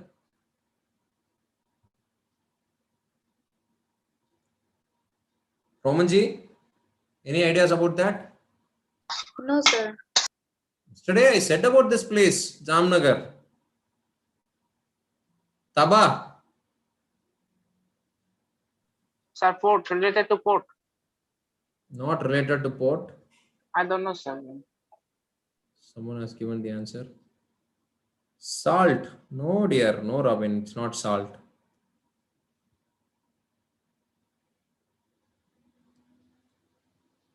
Refinery owned by Reliance. Wonderful. Today's Neha is like completely on fire. Yeah. So Jamnagar refinery. Now, do you remember, Romanji? Yes, sir. Yeah. Refinery which is owned by Reliance. It is like present there in Jamnagar. Next, we have this, Rajkot and Ahmedabad, Anand. We also discussed about this place called as Anand. What is famous there in Anand? Starting point of Amul, sir. Operation Flood. Exactly. Sneha, it is correct. It is about Amul. So it started there. Sorry. It started there in the district of Anand. So Amul factories. So that is about Anand and Vadodara, Bharuch, Surat, Valsad. All these places are important in this Gujarat region. So let us continue. So this region became important textile region with the decline of cotton textile industry in Mumbai. That's what which I said. So after this places in Mumbai got completed, no, it just went to this Gujarat. So Ahmedabad is the nearer the sources of raw materials as well as the marketing centers of Ganga and Satluj plains. This side, Ahmedabad. So from here, it will be easy for them to get all those sources. And this major industrial region of the country, mainly consisting of cotton textile industry, is expanding much faster rate in providing a greater factory employment. That's what it's like. Lots and lots of industries are present. Surat, if at all you visit Surat, no, it's going to be completely of industries, especially textile industries, and lots of people will have employment because of the textile industries. So apart from that, they also have the two important ports, Kandla port and Porbandar. So it is also important, sir. Tomorrow we'll discuss about the ports as well. So make sure, if possible, you also read about the ports of India once and attend tomorrow's session. NH4, NH8, and NH14. Once again, it will be important. And petroleum industries, Jamnagar, I said about that. No, oil along Gulf of Kambat, along with petrochemical industries. We also discussed about the shale gas production from there, and naphtha is the most important fertilizer. You must have heard about this naphtha, naphthalene, and other things, no? So that is also present there. And food processing and chemical industries are also, all these are like small. Most important being cotton, that is textile industry, and apart from that, petroleum and fertilizer industries are present in this particular area of Gujarat. So next industry, Chota Nagpur industrial region. So obviously you people will be thorough about this Chota Nagpur industrial region because of the presence of coal. Most important thing, coal. So I said about this Ruhr of India, no, all those Damodar Valley belt, Ruhr of India. So because of the presence of coal. Ruhr, it is actually a river in Germany. So here, which is like rich in coal. So here, this Damodar Valley, that river is also like rich in coal. It is called as Roar of India. So it includes Jharkhand, Odisha, and West Bengal, all the three important places. I will show you the map of this particular region. See here. So we have this Hazaribagh, Dhanbad, Asansol, Durgapur, Jamshedpur. We already discussed about these places, all those coal mining areas, and also Rourkela and Bokaro steel plant. We'll discuss about this Bokaro steel plant as well. Ranchi is also present here. And see the other region. What region is this? Which region? We already saw this region. Delta region. Delta region, Hooghly industrial region. This is the Hooghly industrial region. More or less, it is like near to that only because of the presence of port here. Good port here. Also, we have one more port here, and Visakhapatnam port is also there. So this is about the Chota Nagpur industrial region. Most importantly, the coal. See, iron and steel, because of the presence of coal, no? So iron and steel industries, aluminum and fertilizer industry. So once again, it is like repeated with iron ore only, and cheap labor, that is also playing a major role here, because those people, they will not be able to do that much of agriculture in that places. So when agriculture is not there, obviously those people have to go and work in some other place. So they will work for some cheap rates. So in all those iron and steel or the coal mining areas, no, so they will be able to do that work. So it's cheap for them. And thermal and electric, hydroelectric power through Damodar Valley. So we discussed about this, what to say, all those dams which is constructed there. So what dam is there in Odisha? Or yeah, in Odisha, what dam do we have? One important dam. Hirakud. Hirakud Dam, exactly. We have Hirakud Dam. So all those Damodar Valley projects, it is like giving energy to them. And other industries, including this paper cement industry, they can be like having it almost in all the industrial regions, because what to say, maybe it doesn't require that much of areas. So that might also be a reason for that. And road transport, NH2, NH5 and NH6, it's like very important. And port, Kolkata and Paradip port. So that is the main reason, sir. So with that port, they will be able to send it to all those countries which is present in the east of India. So this is about Chota Nagpur Plateau region. We'll go to the next industrial region, Visakhapatnam Guntur region. So Visakhapatnam, once again, port. So in almost all the Telugu movies, so if at all you people used to watch the South Indian movies, if at all you watch some Telugu movies, in that movies, at least there will be one fight scene. One fight will be happening there in the Visakhapatnam port. So if at all some port is coming in this Telugu movies, no, obviously it will be Visakhapatnam only. It's a very big port, sir. All those shipbuilding industry is also present there. So it is like famous for shipbuilding, Visakhapatnam port.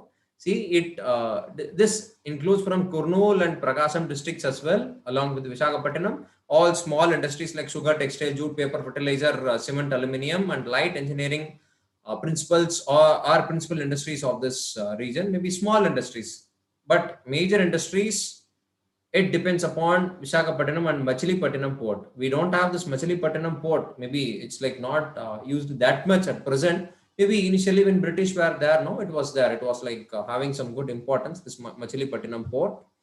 And see here, Kurnool. We have Vijayawada, Guntur, Ellur, Rajmundri. It is a kind of a railway line which is like going like this. So, and we have this most important Visakhapatnam port. This is about Guntur, Visakhapatnam industrial region. See here. So well developed agriculture, good agriculture is there. If at all you go and train in this Andhra Pradesh, no, one whole day you have to go. It was like that much big. Now they separated into Andhra Pradesh and Telangana. So, but still, it is like very good for agriculture. All those mirchi and other things will be like grown there. So it's like famous for that. And oil refineries. So we discussed about this Krishna Godavari basin yesterday, no? So that shale gas.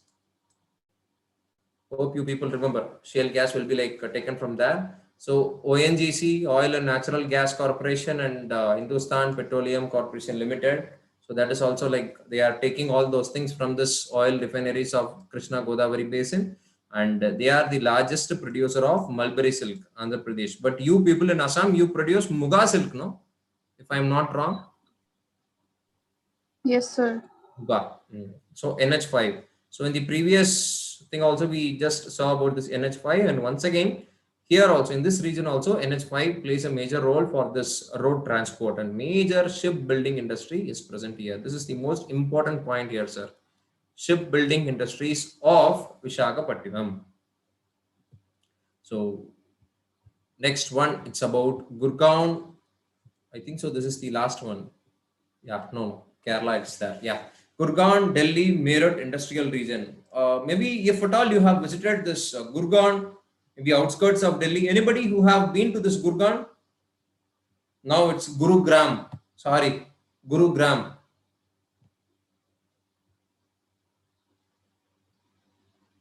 Anybody here who has visited Delhi? Sarah, did you ever visit to this Gurugram? Sarah is not here. Sarah is not here. Maybe.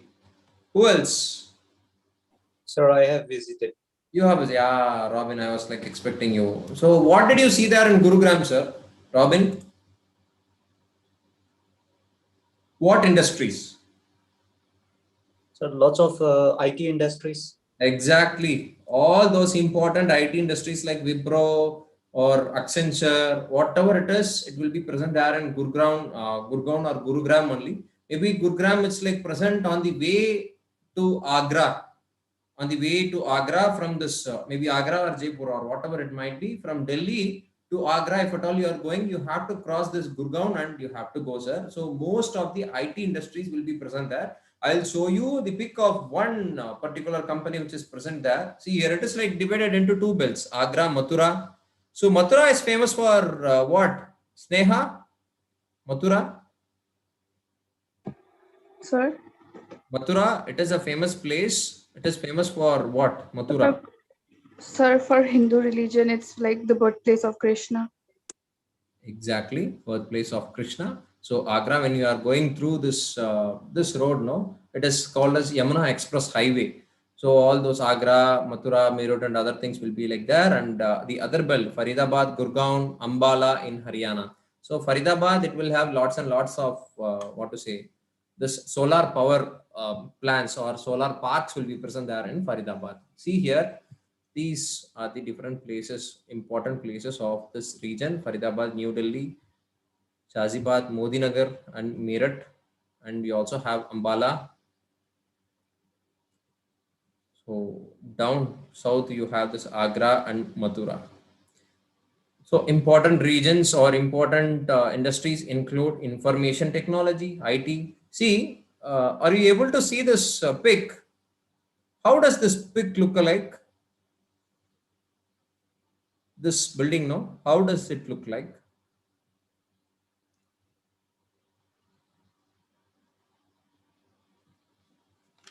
How does this look?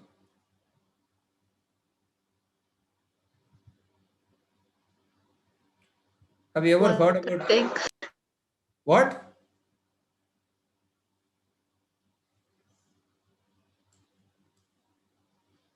Microsoft, not Microsoft exactly. Have you ever heard about this?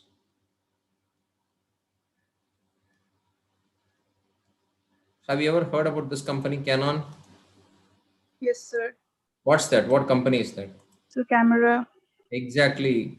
Doesn't it look like camera or binocular or something like that?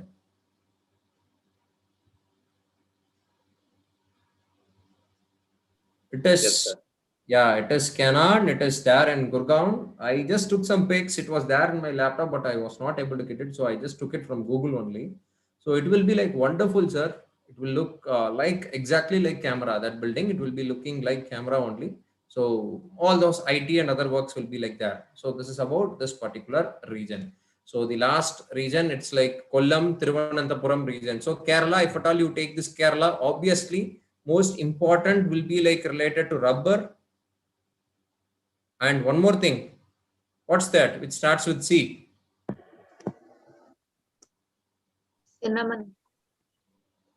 What? C. Coffee. Cardamom. Coconut. What is that? Yeah. So rubber and coconut industries are like very famous there in Kerala. Now all those other industries, even spices, are also like gaining some kind of importance. Even some industrial, what to say, IT, slowly it's like emerging because once again, communists, so they will not be interested in that kind of wow, very big development.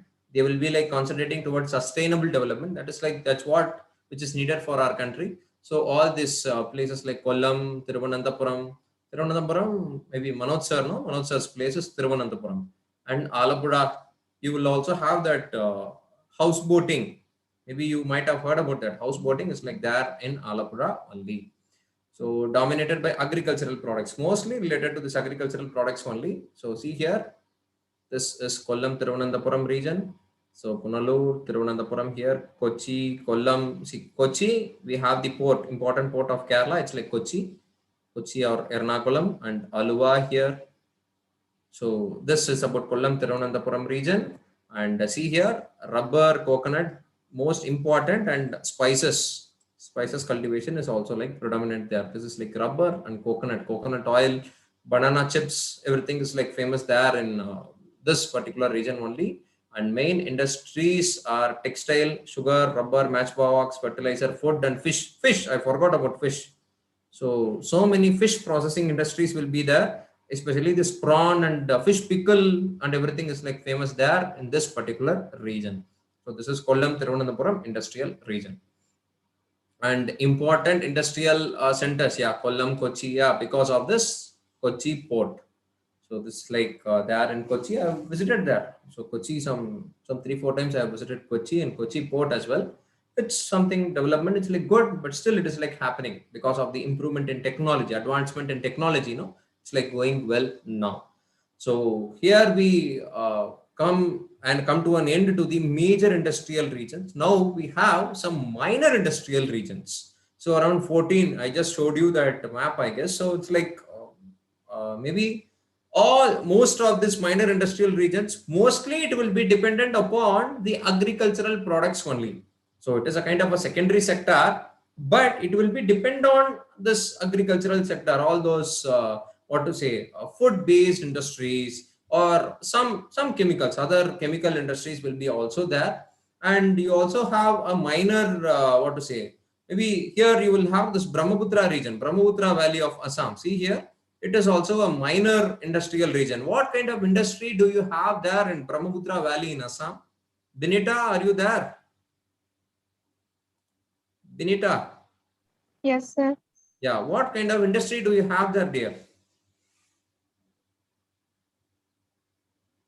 In Guwahati, sir. Not just in Guwahati, but in the entire Brahmaputra valley.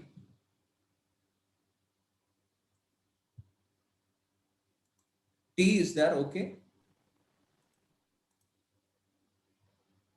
Oil refining, yeah.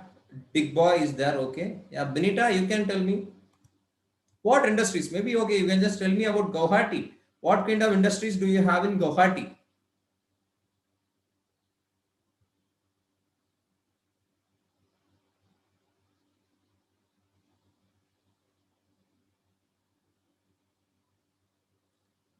Binita?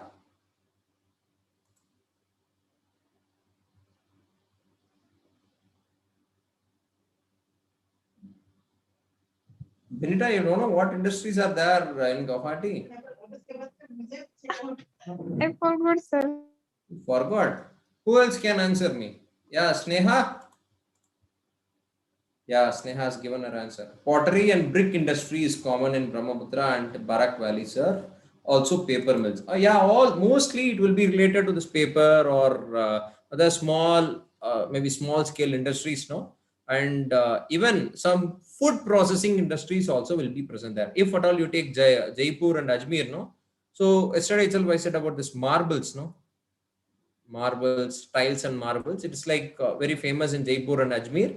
So that is in Rajasthan, and Kolhapur, South Kannada and Maharashtra areas. These places will have some, what to say, processing of maize or dal. Will have this tur dal and other things, no? So something related to that, and also in what to say, also related to some kind of in Madhya Pradesh and Uttar Pradesh and all. You will have Madhya Pradesh, especially this atta. So these many regions are there: Ambala, Amritsar, Saharanpur, Muzaffarnagar, whatever it might be. All these places will have some small industries. Maybe we can't consider it as big as the other major industries, but small places will have these kind of industries. Maybe Atta industries or Maida industries will be there. And what else? Yeah, all those dals and other things, food processing industries, all these things will be present in these areas. So this is about the minor industrial regions of India. Maybe you can just have a look at it. And other industrial districts, maybe regions. After that, regions, some districts are also there. Some important districts like it's like Agra. It is Agra. Some spelling mistake. Sorry for that. So Agra, Aligarh, Bareilly, Bhopal, Cuttack, Odisha, Madhya Pradesh, Bhopal. So Gorakhpur, Jabalpur, Jalpaiguri. Where is this Jalpaiguri? Where do we have this Jalpaiguri? Near West Bengal, sir. Exactly, it is in West Bengal. So Hyderabad, Lucknow, Kanpur, Kota, Nagpur, Pune or Gwalior, whatever it might be, all these are like going to have, because it is, we can't consider this actually as a region.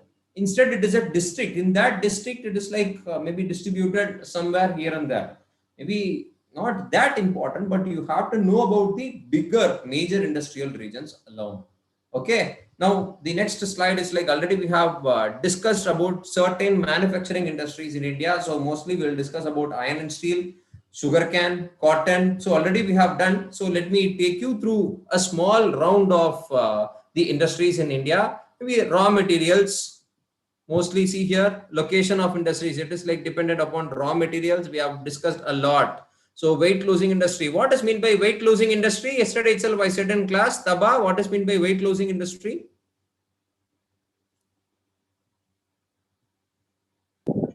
Sir, it's depend on raw material. Like raw material, while transporting, it will be lost.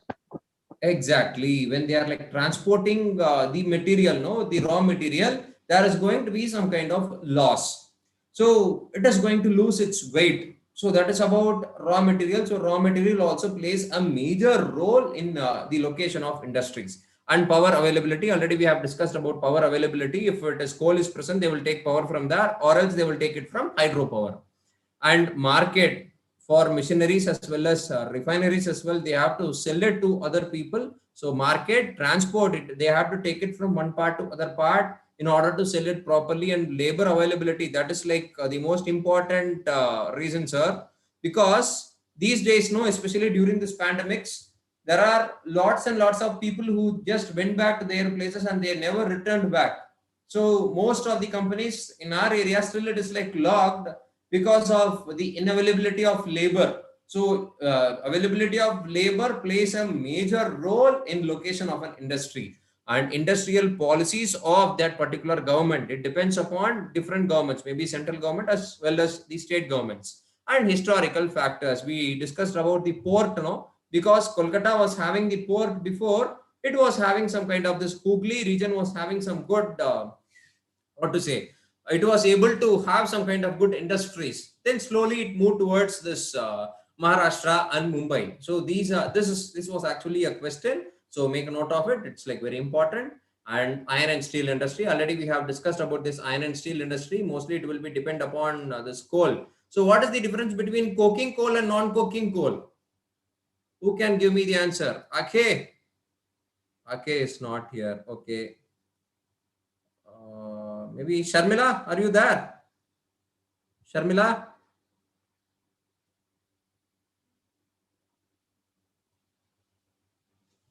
Sharmila?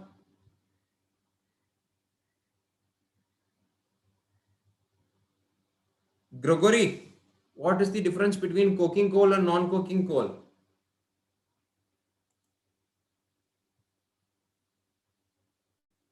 Gregory?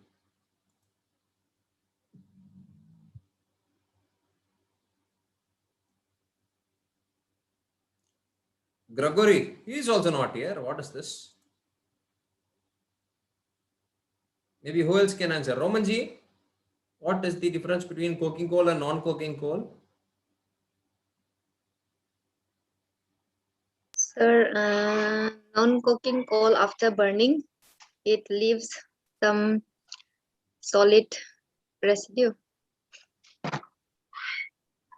No, I gave, it might be there, but I gave difference between coking coal and non-coking coal.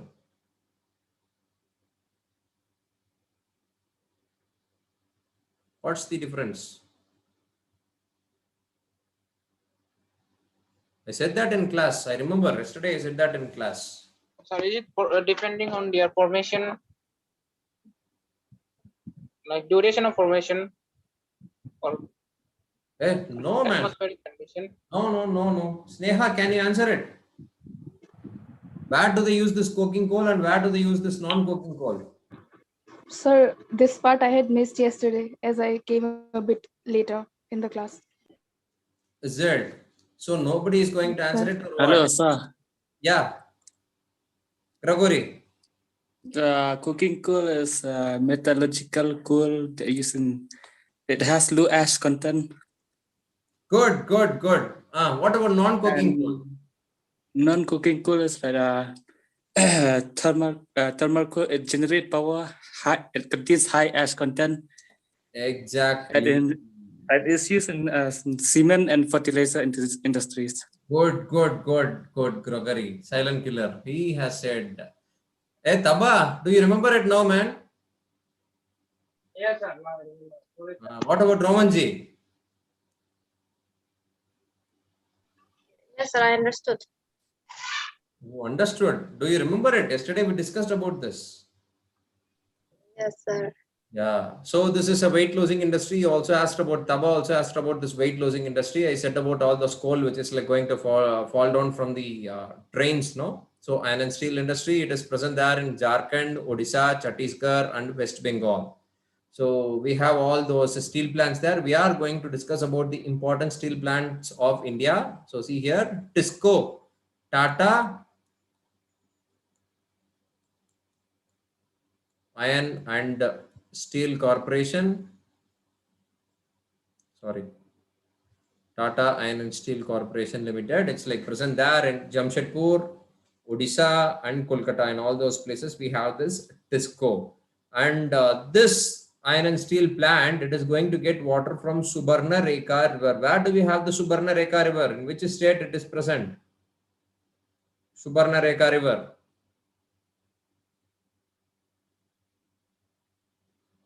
Where do we have the Subarna Rekha River? What you guys are doing, man?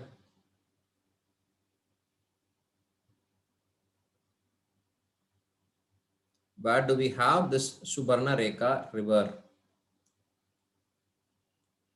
It is in Madhya Pradesh. West Bengal, sir. What?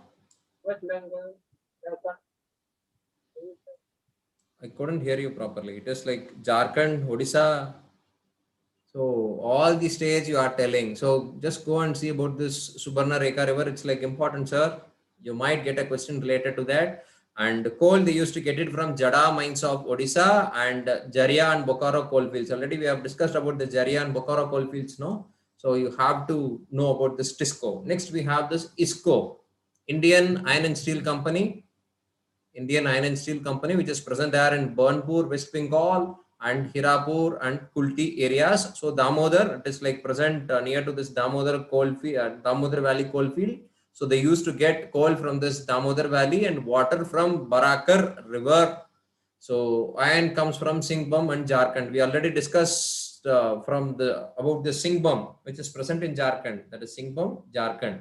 So they used to get iron from there. This is Indian Iron and Steel Company. Maybe you just have to know about it. It's like not that important, but I'll tell you something which is very important here. Maybe it will come here in Bokaro Steel Plant. See here, I said about this Vishveshwaraya Iron and Steel. No, when do we celebrate this Engineers Day, or why do we celebrate this Engineers Day? Did you all search for that Vishveshwaraya? I gave you a homework no yesterday. about this Vishweshwaraya iron and steel plant? When do we celebrate Engineers Day in India? Mr. Engineer, Taba. 15. Yeah, Romanji. Yeah, Robin has given 15th September. Even Sneha, Romanji, it is 15th September. So we used to celebrate this Engineers Day on the birthday of Mr. Vishweshwaraya. He is also called as father of engineering in India.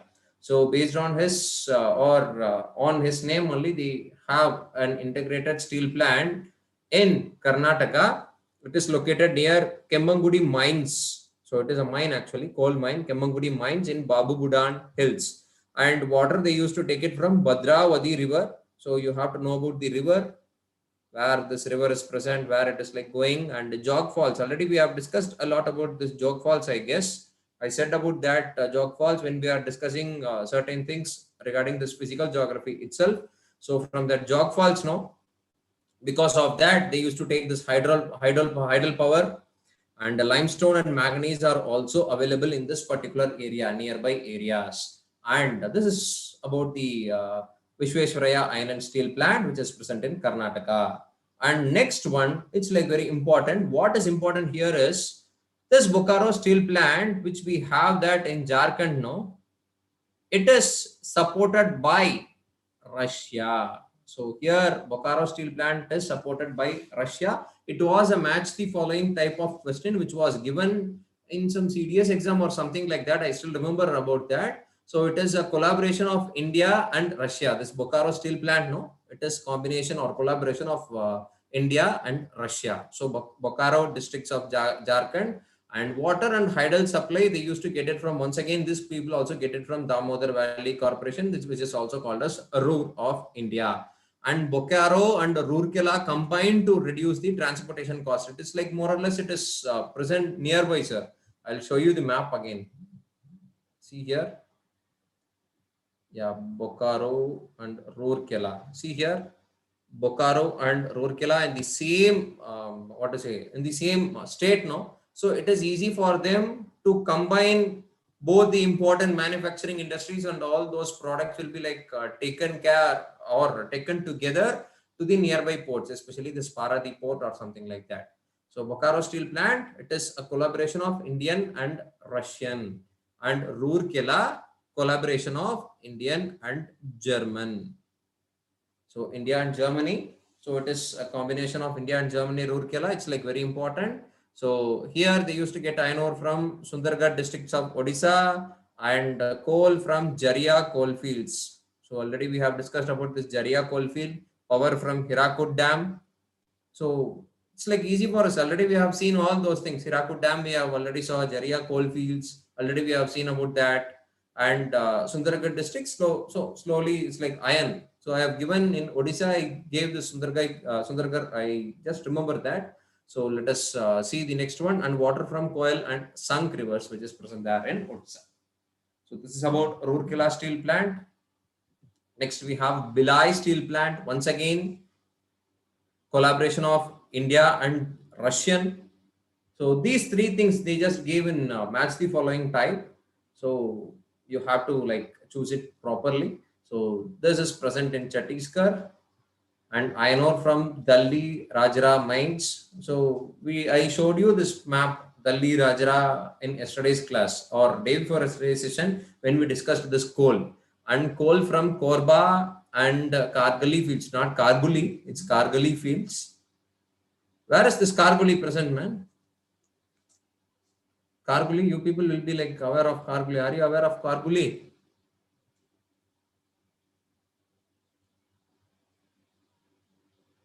Where is Karguli?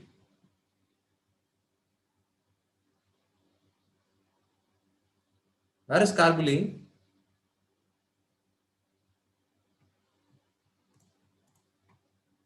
No idea. Tava is having not having any idea. Even I also don't have any idea when Karguli. So Tandula Dam. So it's like not that important. These places are important. Korba thermal power station. Already we discussed about this Korba, no? So Korba Chhattisgarh, we already discussed about this. So this is about Bhilai steel plant.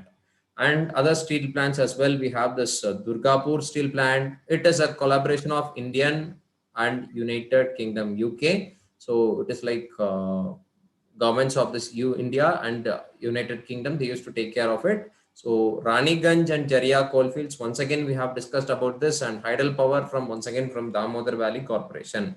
So Vaisak in Visakhapatnam and Salem steel plant. So Salem, they used to transport it to Chennai port or Thoothukudi port. And Visakhapatnam steel plant, obviously they used to have the shipbuilding industry as well. So Visakhapatnam port is also present. So this is about Vaisak and Salem. These are the different iron and steel plants which is present in our country. Already I have showed you this map, but a bit in detail about this industries.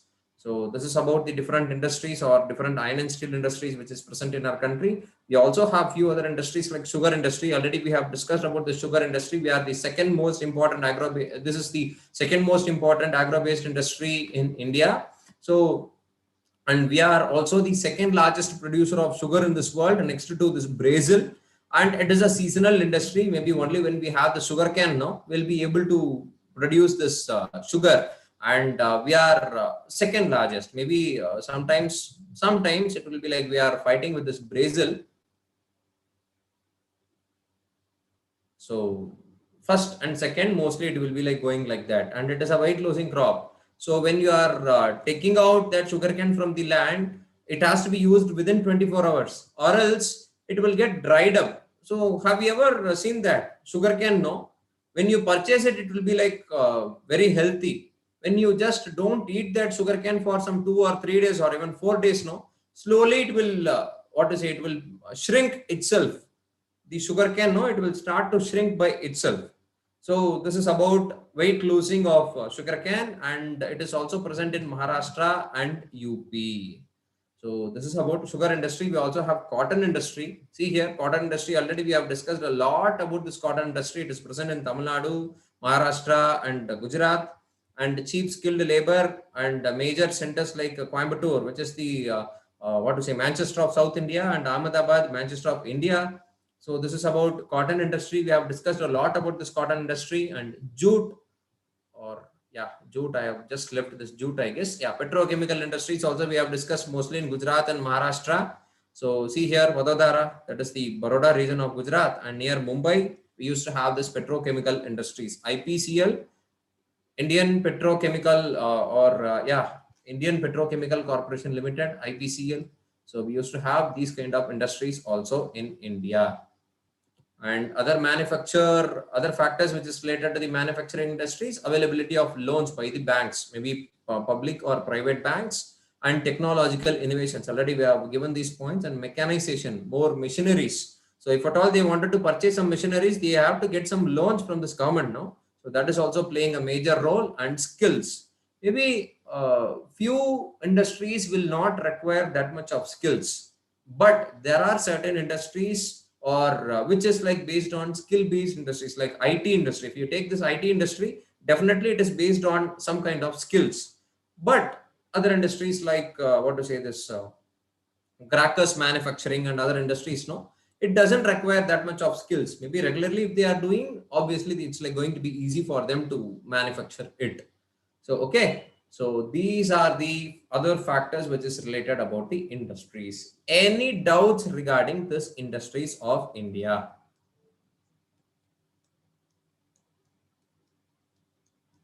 Any doubts?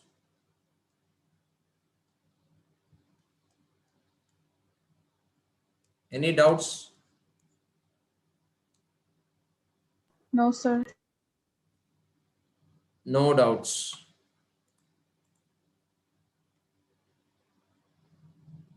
No, as of now. So maybe you will get some doubt if you revise it. So I will share okay, Taba. No doubts. So here we'll end. So shall I share the PPT here itself, or I'll send it to you in WhatsApp? Sir, in WhatsApp. Okay, I'll just send it to you in WhatsApp. Okay. So hopefully everything is like clear. So tomorrow from NH1 to NH30, just have a look at it. and also the important ports of India. So where do we have the important ports of India? Just have a look at it and then you just come to class. Okay. So, okay. Thank you. Thank you so much. Good night. Thank you, sir. Thank you, sir. Good night, sir.